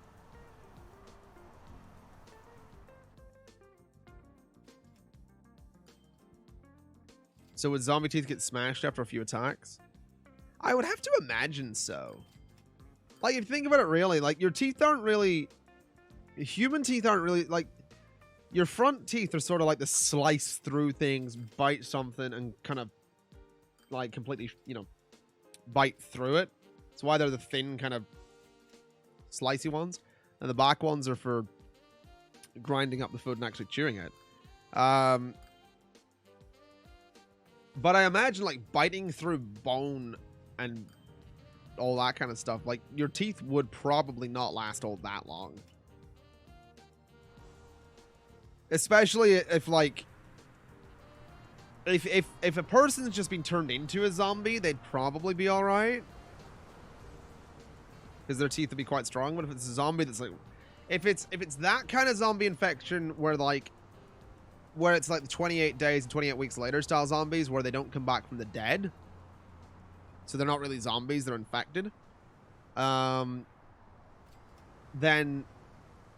the teeth would be quite strong. But if it's the coming back from the dead kind, then the teeth would probably be quite weak.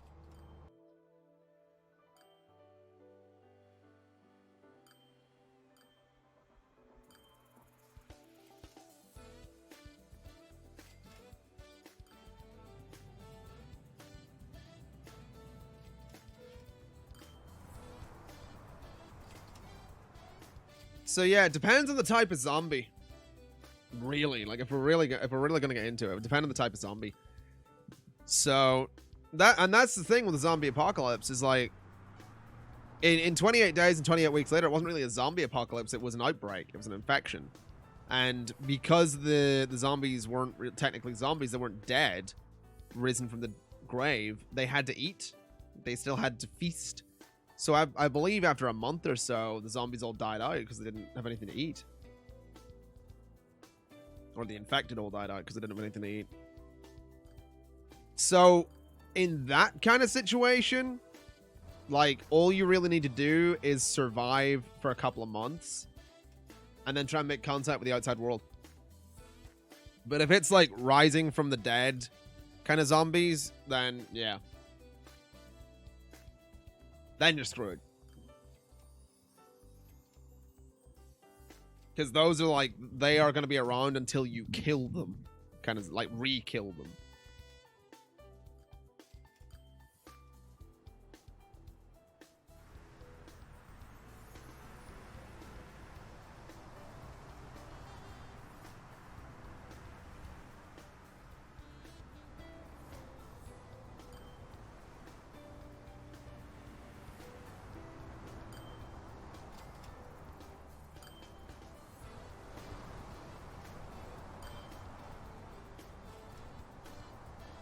And here's the thing as well. Like, here's the thing about a zombie apocalypse, right? A zombie apocalypse in the UK, if it was mainland, I'm fine. Like, assuming it spreads rapidly and they shut the fucking borders down quickly, we're fine here. Same with the mainland UK. If it breaks out here, like, if a zombie outbreak started here in Northern Ireland or Ireland, guarantee you mainland UK would be like, fuck you, borders closed, bye-bye.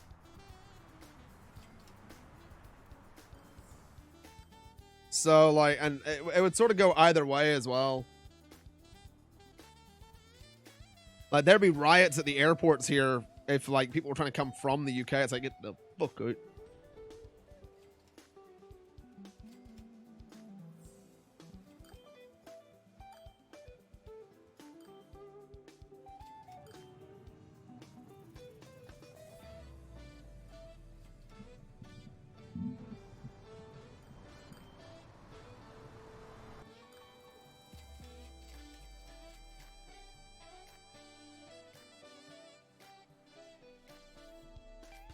Let's try repaying parts of this loan for a while.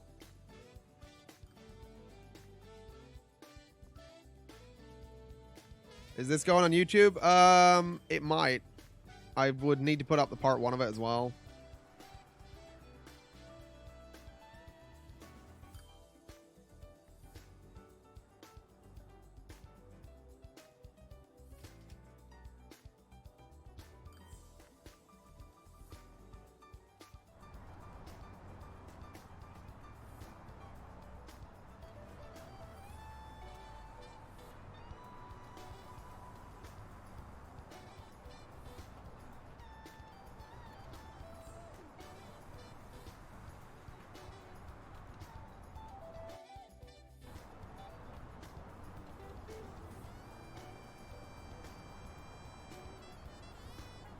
There's national plans for those kind of infections in the US. Don't know about the UK.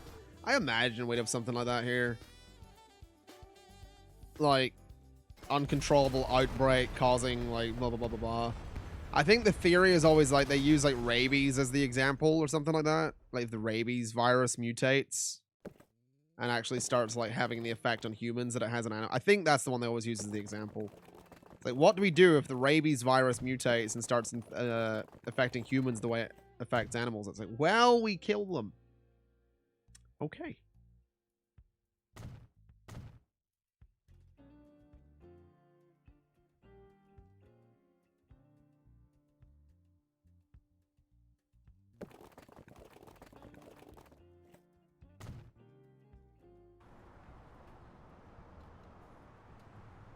Is this going to become a series? Assuming I can get the money to work again, this will be a series, like, from the stream.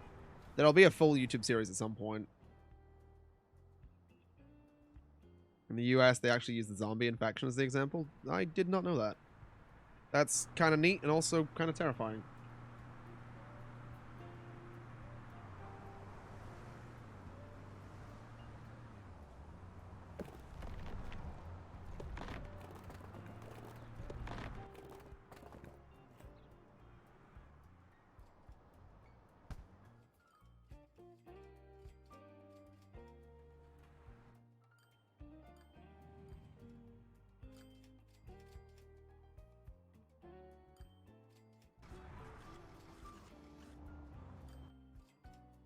Do I have any mods right now? No. Your mom never tells you when the window cleaner's coming, so you just scare the shit out of you? Oh, God. I've had exactly the same thing happen. Like, laying in bed. It's worse when the fucking blinds are open.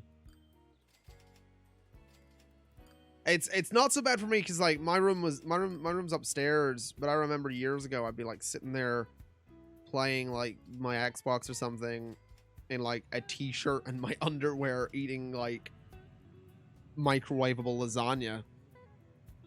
And it's like fucking suddenly out of nowhere on the window, you know what I mean? Just fucking brush. I know, Jesus fuck. And like, yeah. Just that. Fortunately for me, it was never the window cleaner himself. Just dong, brush on the window, and I'm like, fuck.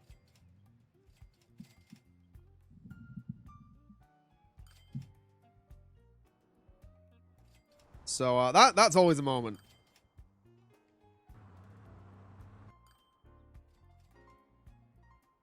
And I never know when the window cleaner's coming around, so it's always the same. It's just like out of nowhere brush.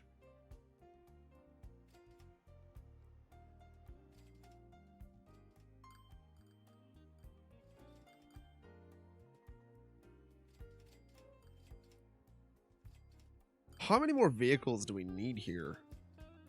I guess there's still a lot of these ones here in the cold steel line. The planes are actually making 5 million, which is nice. Currently losing money on the plastic machinery line, so let's ditch a few more of those trucks.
Alright, so we're still upgrading a lot of the buses. That's kind of an issue.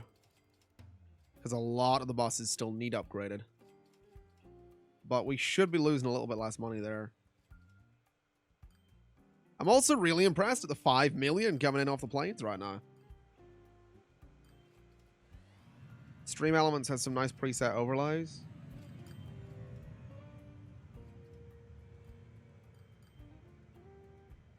I've never checked Stream Elements.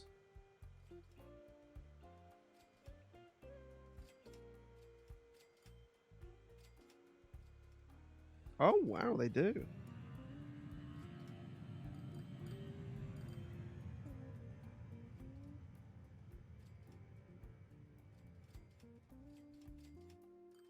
I might have to look at that.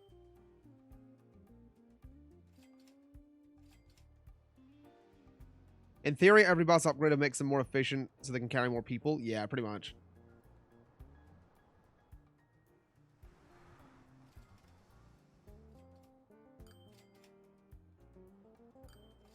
So all of the upgraded buses will break down a little bit less. They'll be faster and they'll carry more people.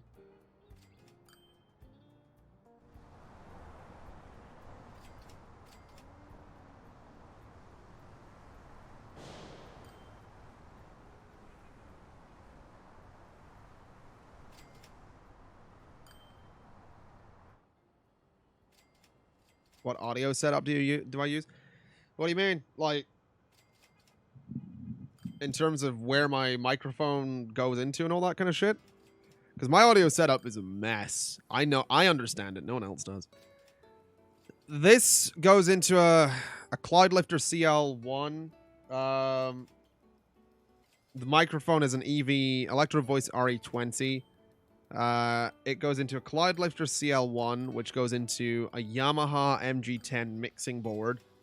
The Yamaha MG10 mixing board goes into a DBX 166XS compressor / lifter gate.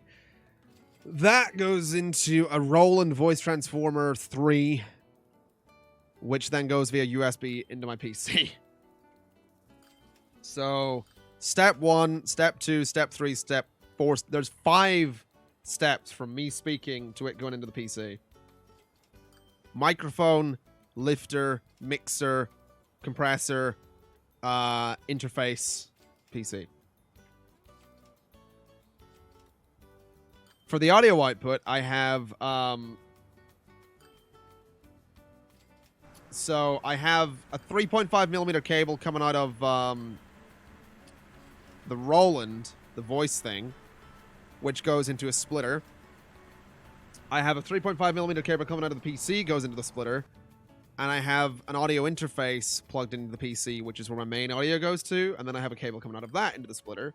That splitter goes into an inverted splitter. So I have three cables going into one splitter. So it goes into one cable. I have that one cable go into one cable and into 3. So I have 3 audio sources going into one kind of thing that goes out to 3 channels. And what that means is I can hear my PC, my communication, so Skype, Discord, TeamSpeak, and I can also hear myself in one pair of headphones. But it also means if I put on another pair of headphones, I hear exactly the same thing through these. So someone else could put these on. These also go into the same boards, and they'll hear exactly what I hear. So I have a lot of cables and a lot of boxes and a lot of interfaces and a lot of buttons, but it lets me play around with my mic and my voice shit and hear it properly, and it works. It's a mess, but it works. And I can do reverb if I want to. That didn't make any sense to anyone, did it?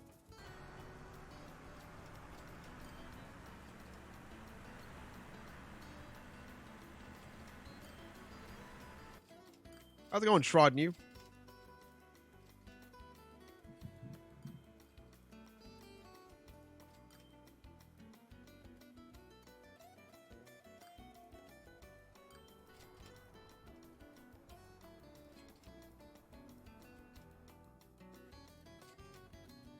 I think we're making money. Nope, never mind. Almost. Almost making money. 1.5 and 1.12 million on a couple of lines there. Not bad. What's this game? Transport Fever. Think like OpenTTD and stuff like that. Looks like a retextured Cities. Yeah, it ain't actually. It's nothing like Cities. It's not about city management. It's about managing transport lines, supply and demand, and all that kind of schmeckus.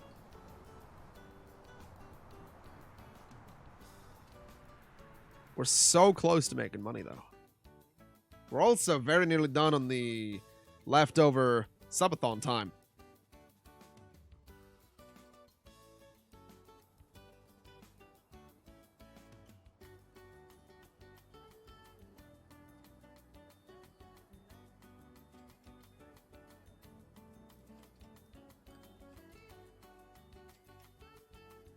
Damn it.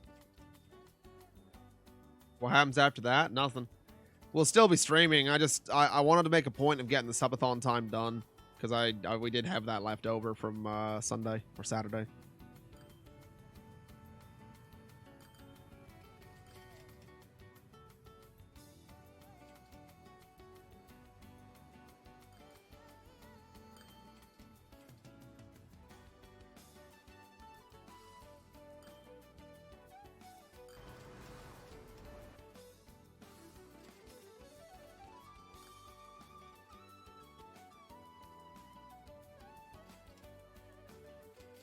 Not that many more vehicles to upgrade. I think, well, actually, in saying that, I think all of the buses need replaced still. Yep. Okay, there's a lot of vehicles to replace.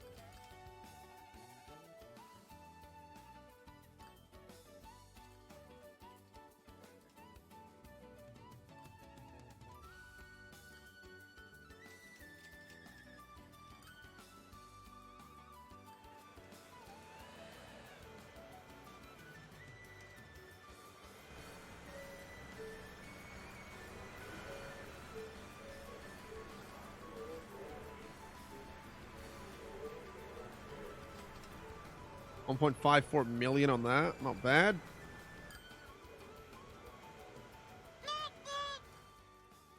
My name was gone with the Prime sub. Thank you very much. Welcome, welcome. Chat, get some love up in here. Thank you very much for the Prime. Appreciate you.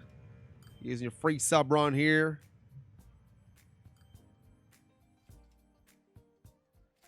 I was gonna do the Prime promotion, but fuck it.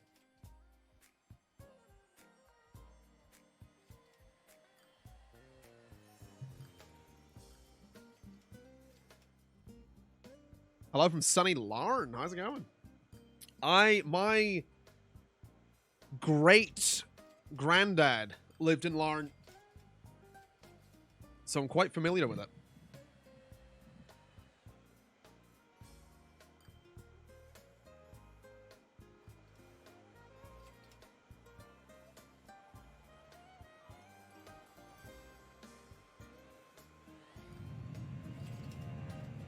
And then my family itself, like so I've never lived there, but my family comes from Carrickfergus, so really just around the corner from it as well.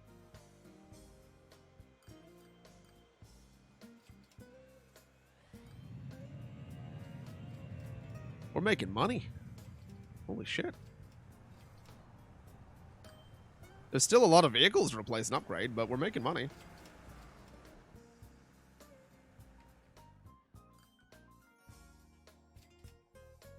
Pretty sure the timer went up. Yeah, subs will do that. The timer, basically the timer is still working. It'll still get added onto, but it's fine.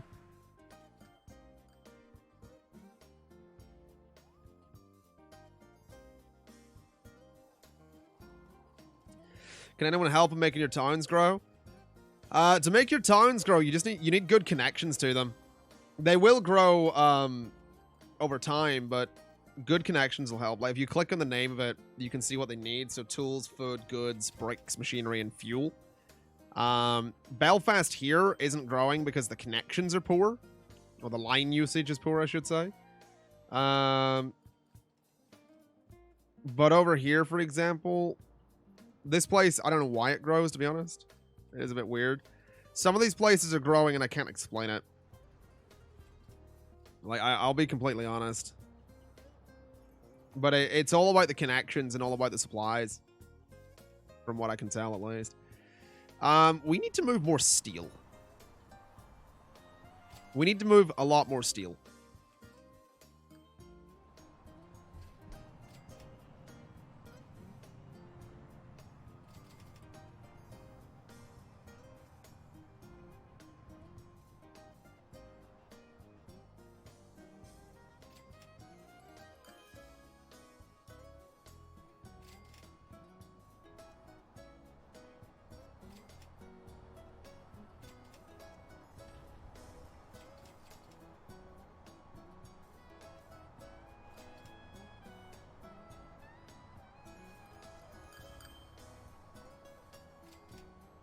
Yeah, it'll basically eventually grow as you give it supplies.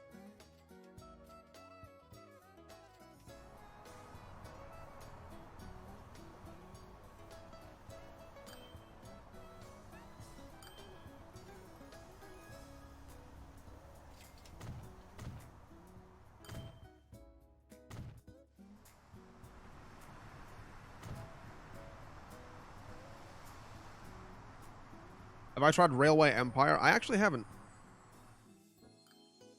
I'll need to at some point.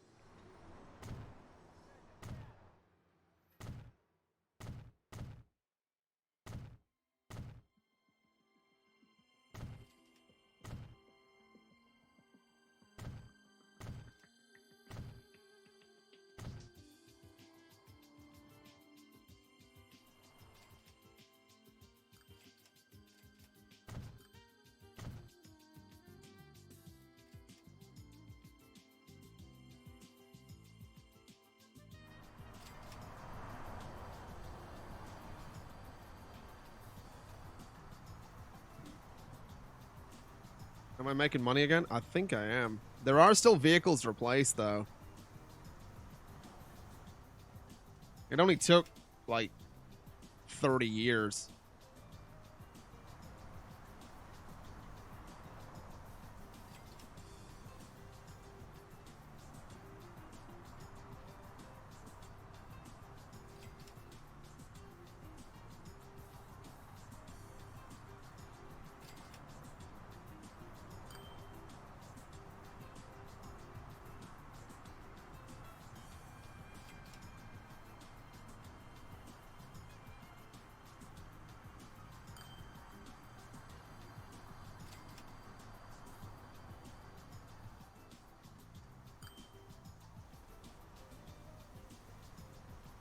Have I tried Machine Key? No.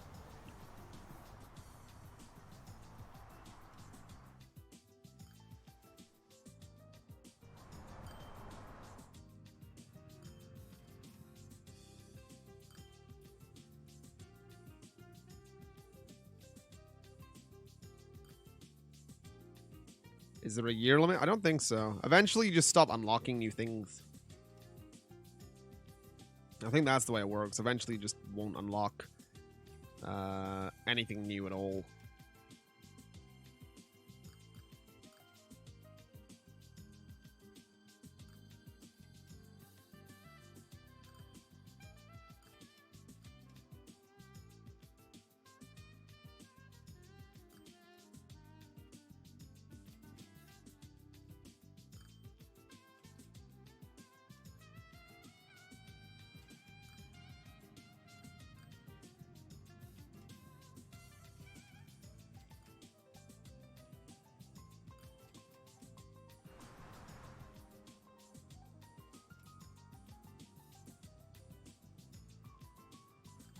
Have I ever got a scam email in another language?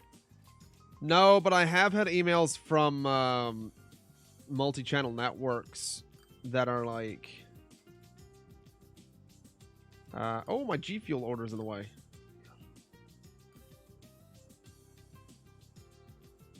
I've had emails from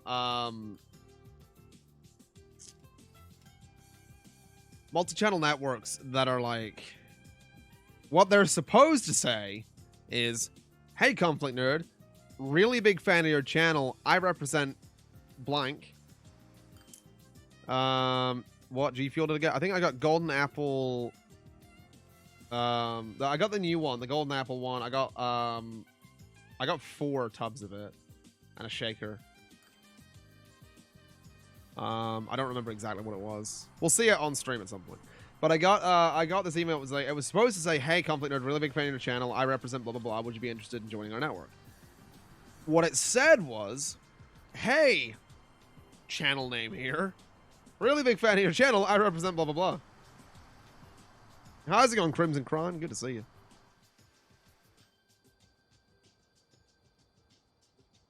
So yeah, I replied back with, "Hey, network name here." Funnily enough, I never got another email back from that network. I wonder why. I was so excited for the opportunity to work with them. It's also got to the point, I've been in the business so long that I get emails from the same network every 2 or 3 months. And the person that's their, like, head of talent constantly changes. And it's kind of funny because it's got to the point where I'm like, all right, can you maybe pick an intern and keep them? Because it's obvious what they're doing, right? It's they just get a fucking intern and give them a list and say, contact these guys. Hi, I'm the head of talent at this network. Are you? Are you really? If you were the head of talent, wouldn't you know that the talent gets fucked off by these kind of emails? Wouldn't you know that the talent doesn't give a shit? And also that the majority of the talent you're scouting for is in contracts that have to be renewed or cancelled on a yearly basis, not just on the fucking fly.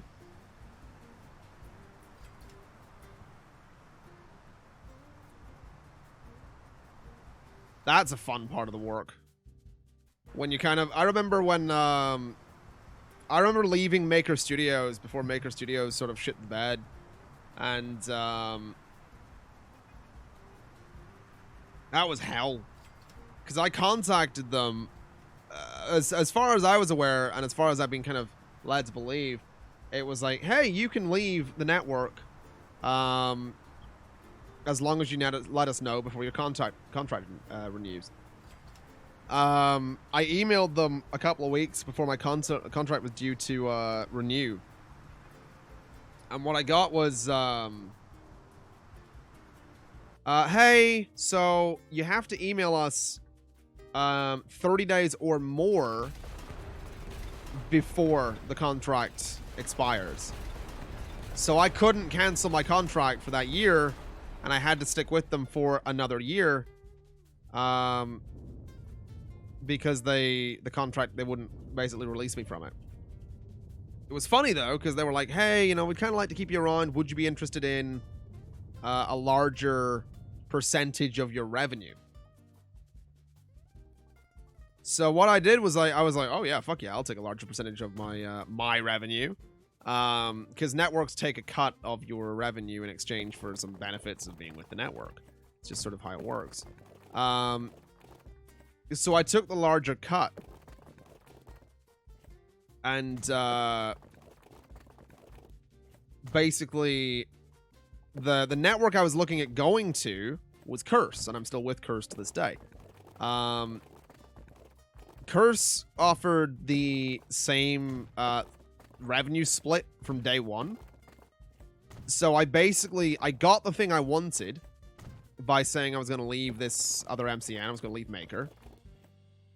So I got the better revenue split. And then a year later, just put in... I basically put in an email, not even a year later, it was like 6 months later, saying, hey, my contract expires in 6 months. Don't renew it. Do not renew it. This is my notice to let you know that I'm not interested in staying with this network. A few months later, just as my contract is about to expire, just over a month before it expires, I sent them another email, just like, hey, you know, I just wanted to reach out and make sure that my contract is due to expire in a month. I emailed a couple of months ago requesting this, and they responded with, hey, thanks for letting us know. We don't have any record of your email from a month ago, but you have emailed us within the right amount of time, so we'll make sure it doesn't expire. And it was, I got really fucking angry. I didn't say anything to them, but I got really fucking angry because it was like, wait a minute, so you mean to tell me that if I didn't email you to just check in, my contract would have automatically renewed despite me 6 months ago saying I don't want it to renew? And then not long later, Maker Studios kind of shit the bed and booted out all their creators, barring the top 100 or 200.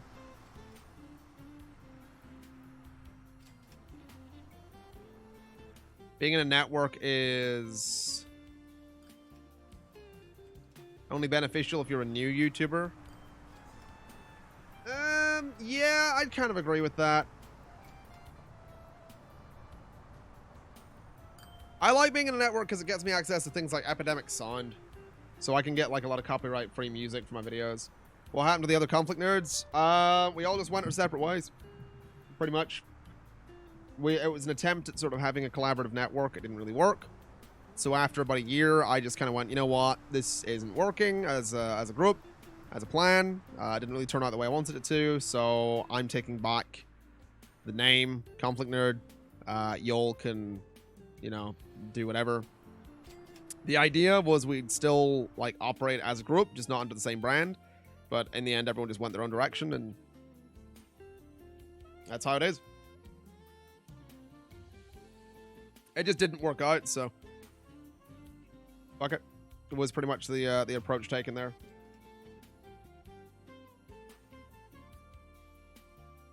And that was the approach from day one anyway. I basically wrote myself a contract before I even made it a thing. Then I gave myself 12 months to make it work. And in the end, the whole conflict nerd family thing didn't work. So I just went, okay, that's fine.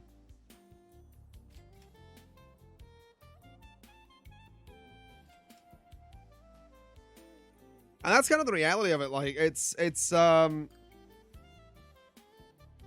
you kind of have to just, like, at some point just admit that the shit didn't work and move on from it, in terms of, like, when it comes to, like, business stuff like that, especially because you can't really beat a dead horse, you know? And if after 12 months it hasn't really worked in terms of, like, the business idea, then it's probably not going to. And that is strictly from a business point of view. Those channels may very well have found success a year, 2 years further down the line. My channel, for example, took 5 or 6 years to take off. But from a business point of view, and from my point of view, my channel was growing really, really fast and really, really well. And the other ones weren't. And that wasn't necessarily through any fault of their own. It's just my channel had got into a groove where people were finding it due to one game or other.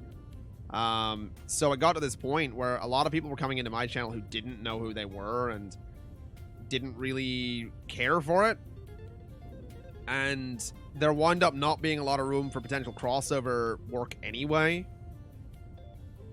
So eventually I just sort of went, well, fuck it. Like, I'm taking the brand back. It's not working, and people don't know what it is or why it's there or why it is or whatever. So, yeah, that was pretty much the decision. The decision was completely mine to shut down the whole Conflict Nerd group thing.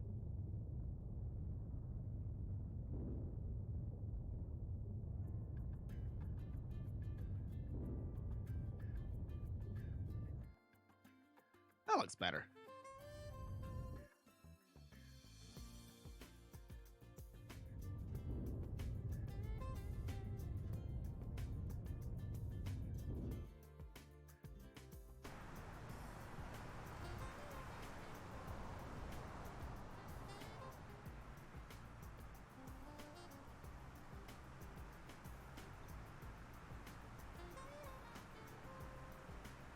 The stories I've told are the reason you're scared to get into YouTube or streaming.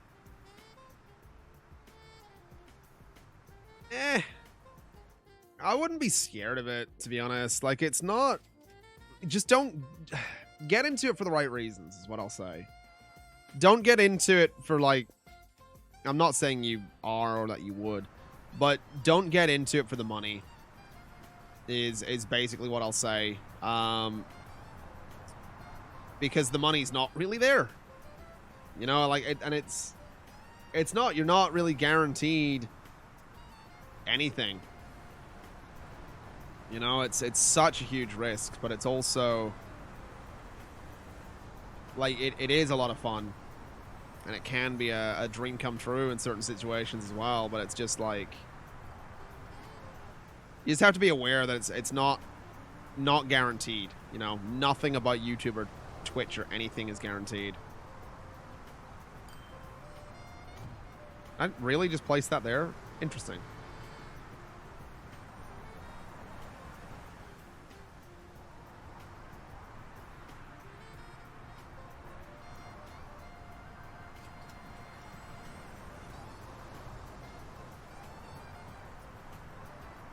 You had a channel idea called Geek Force. You know, it sounds lame. You had a mind of, like, doing sketches, gaming, and rants. It's not a bad idea.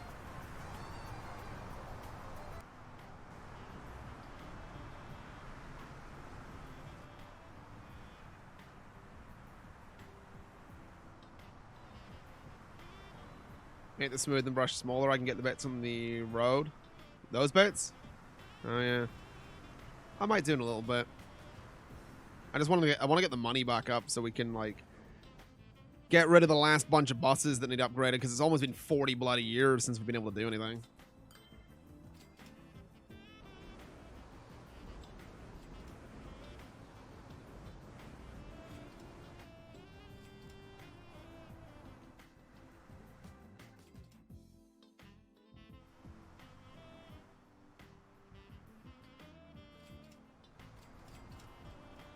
I wonder if we should have this road sort of connect out to that little country one.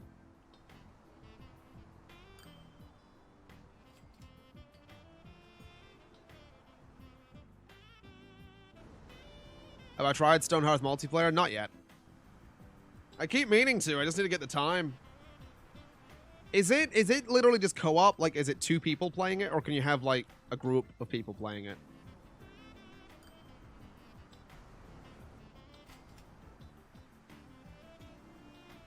Because I think a group of people playing it would be really fun. I was playing City Skylines and SimCity, and we had a city council with other people. Oh, yeah. Was that... That might have been a 16-hour stream I did at one point. But I think you might be talking about the yearly charity stream that Mr. Stainless 001 does. Was it on some... Because if it was on someone else's channel, or it could have been hosted here at least. Yeah, that's kind of a yearly thing. He does like a yearly charity thing for Macmillan Cancer Support.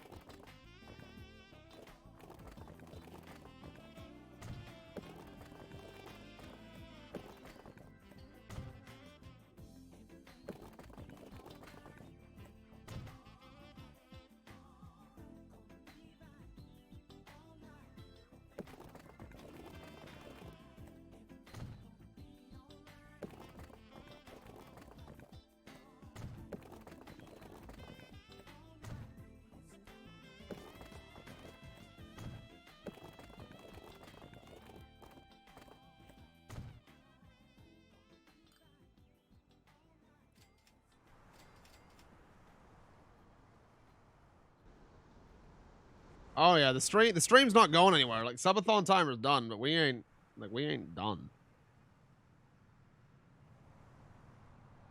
That's just the that's the time left over from the subathon. Not done.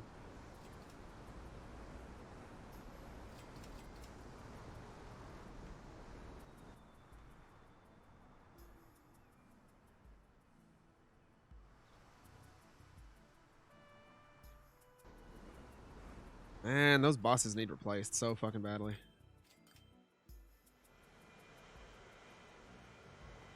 So 38 people. How much does that get us on a plane? 2.79 million.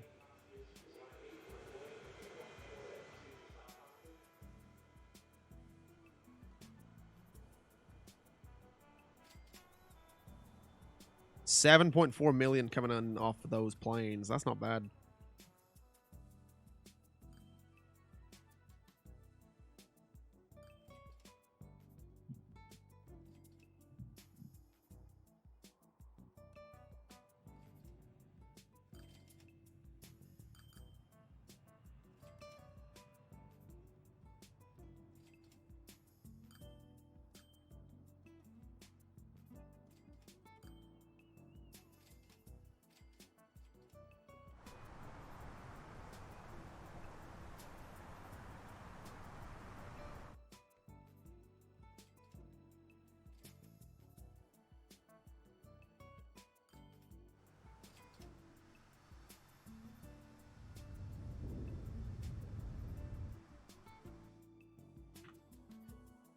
Let's give this a save real quick since we've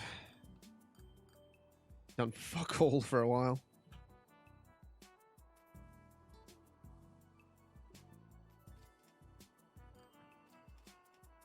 Feels like we're watching professional golf. And he's stepping up to manage the traffic. Currently sitting just shy of $1 million. And oh, there it goes. Well, looks like we're going to be continuing to wait for something to happen. But it might not be. So, no. Briefly shot back up to close to 1 million before dropping back down to.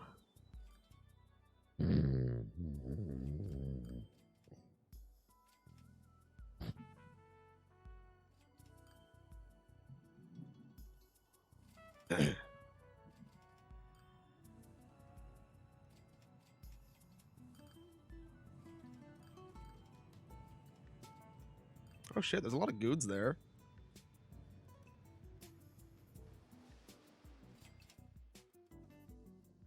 Not like we can fucking do anything with them.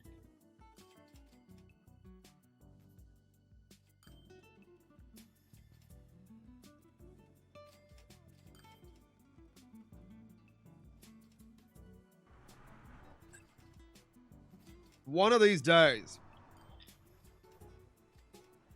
One of these days.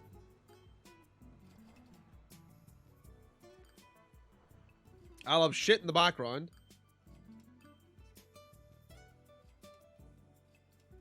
But also one of these days,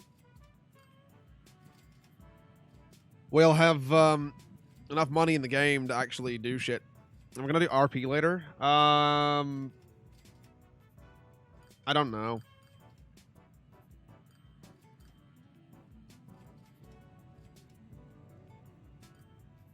Kind of depends. Like technically speaking, if I do RP, I need to get on as a cop.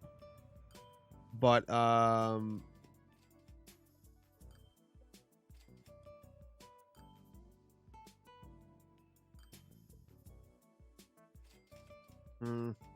don't know if I want to get on as the only cop. That's the problem.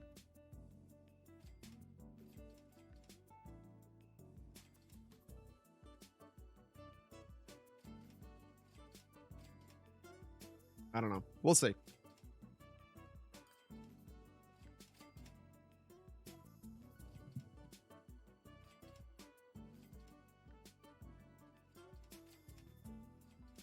Oh, we had a little bit of money there. Never mind, it's gone.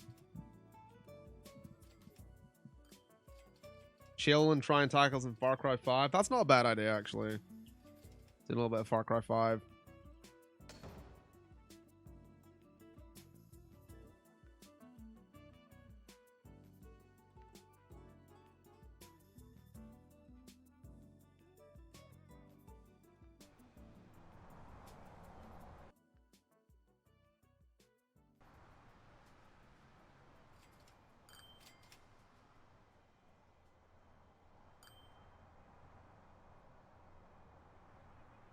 But yeah, I just I don't know. RP right now I'm frustrated with. I mean, I think it's pretty clear after yesterday that I'm a bit fucking frustrated with it, but yeah.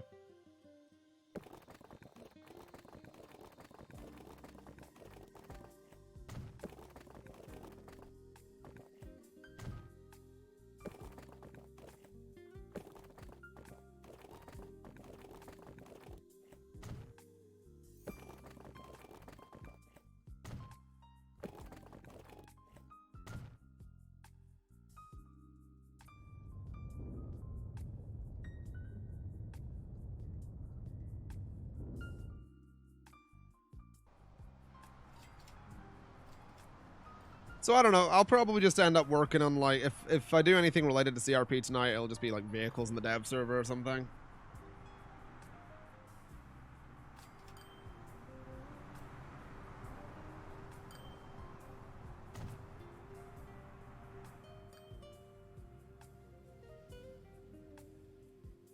How's it going, Jonathan Moon? Good to see you.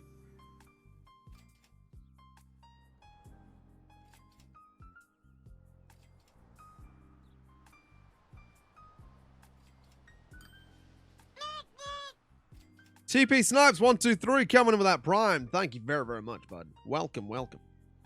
Welcome, welcome, chat. Get some love up in here.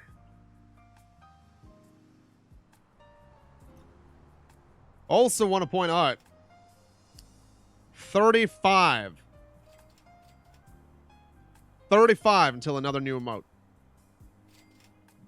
What I might do is wait and see if we can hit the 300 before I get the new emotes, because then we can get 2 emotes at once rather than just the one.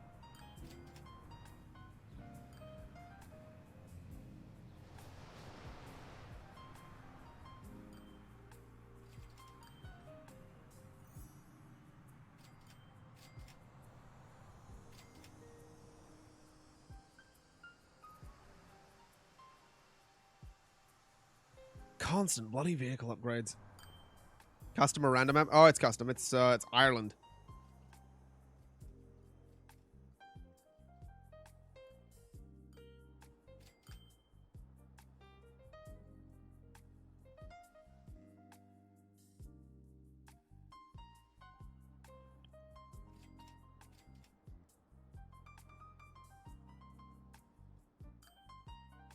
Oh, wow. The planes aren't making much anymore. Still got a lot of buses that need replaced.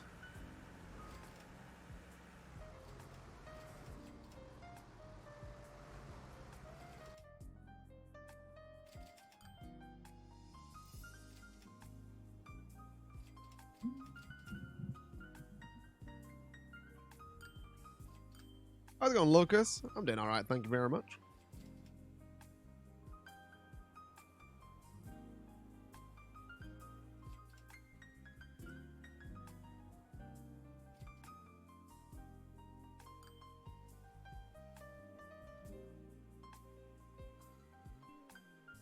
I might take that loan again.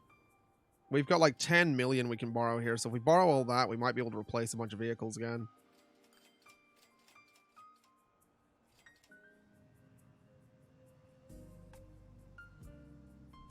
What specs does Transport Fever need? I don't think it needs, I don't think it's a super high spec game. How's the apartment thing going? Oy. Oh god, we need to start replacing some of the fucking trucks. Christ. Yeah, it's pretty much where it's been the entire time. We're just waiting on something happening. Pretty much. Like that's the gist of it. Chat, I think we've got into a fucking eternal loop here of vehicles just like not of everything needing replaced.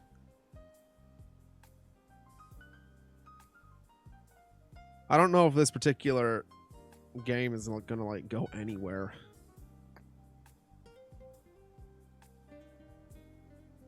Waiting on the landlord to stop being a neck lord. Yep. Pretty much.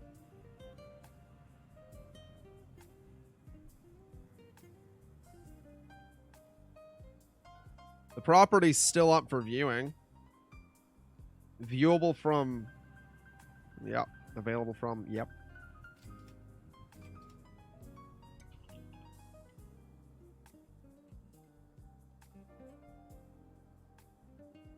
I want to see if they've actually listed it on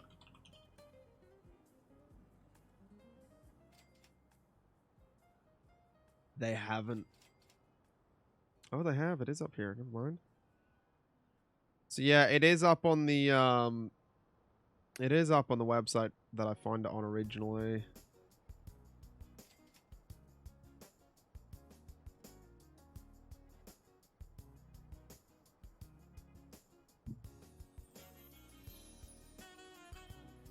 But,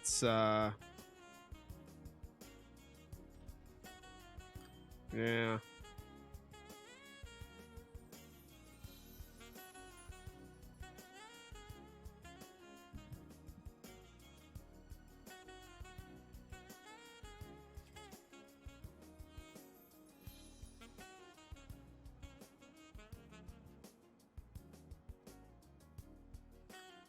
Promote it? I don't think it'd be very appropriate for me to promote the house. I don't think that'd be a good idea.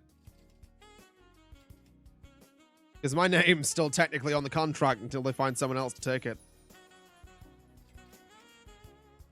Believe me, I was tempted. And as soon as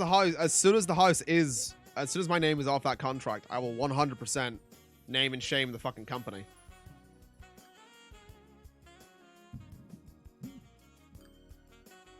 Because I'll never fucking go there again.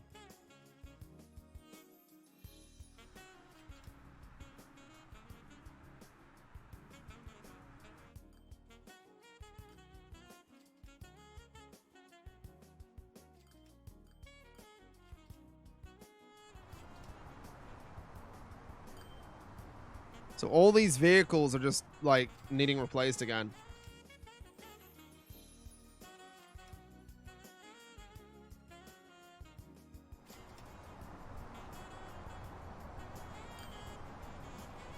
And those are the new ones as well. Those are the trucks. Those are the most recent trucks.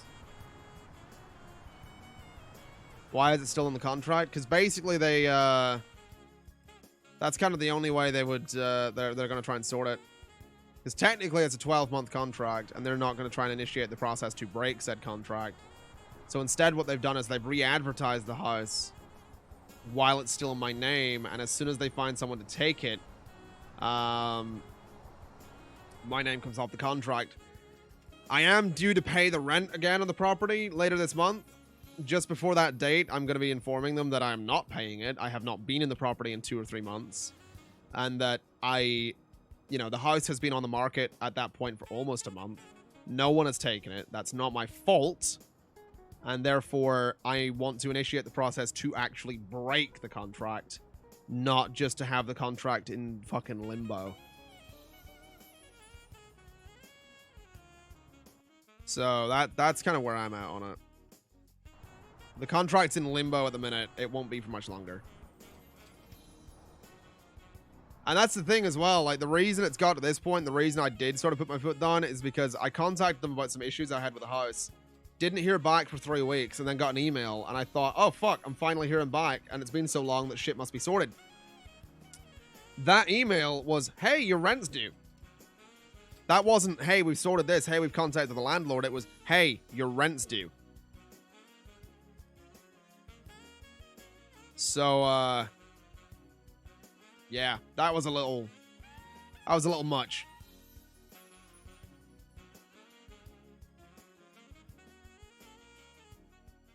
Notice of abandonment?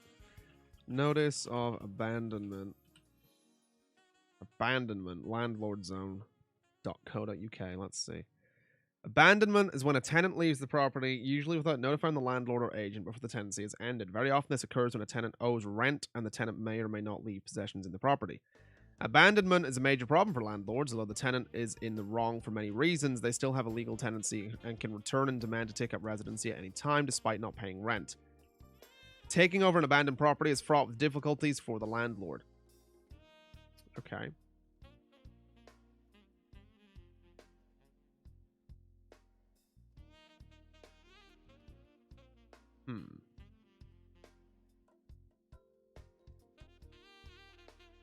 Make sure I put the utilities back in the landlord's name. Oh, I did. Let me see here.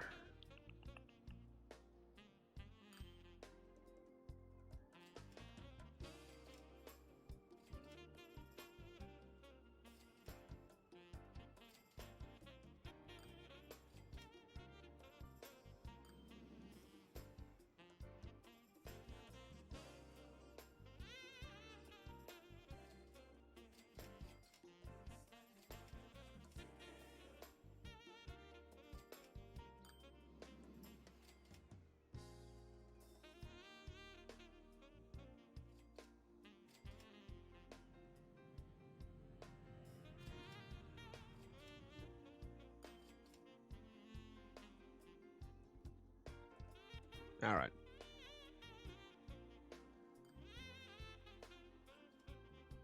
Well, I don't know if we're ever going to make money in this fucking thing again. I really don't know if we're going to make any fucking money on this.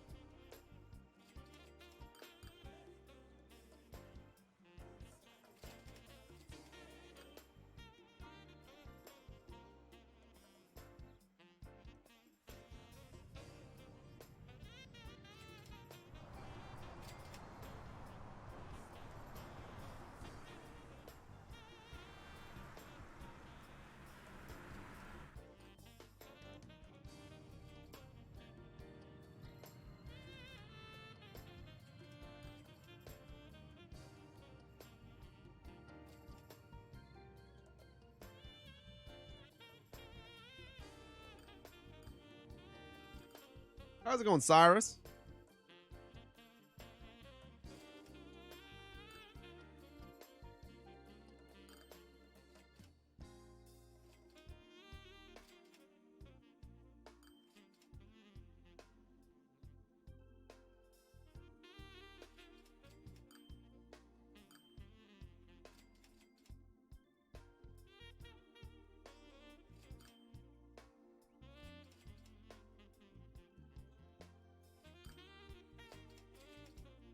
All right.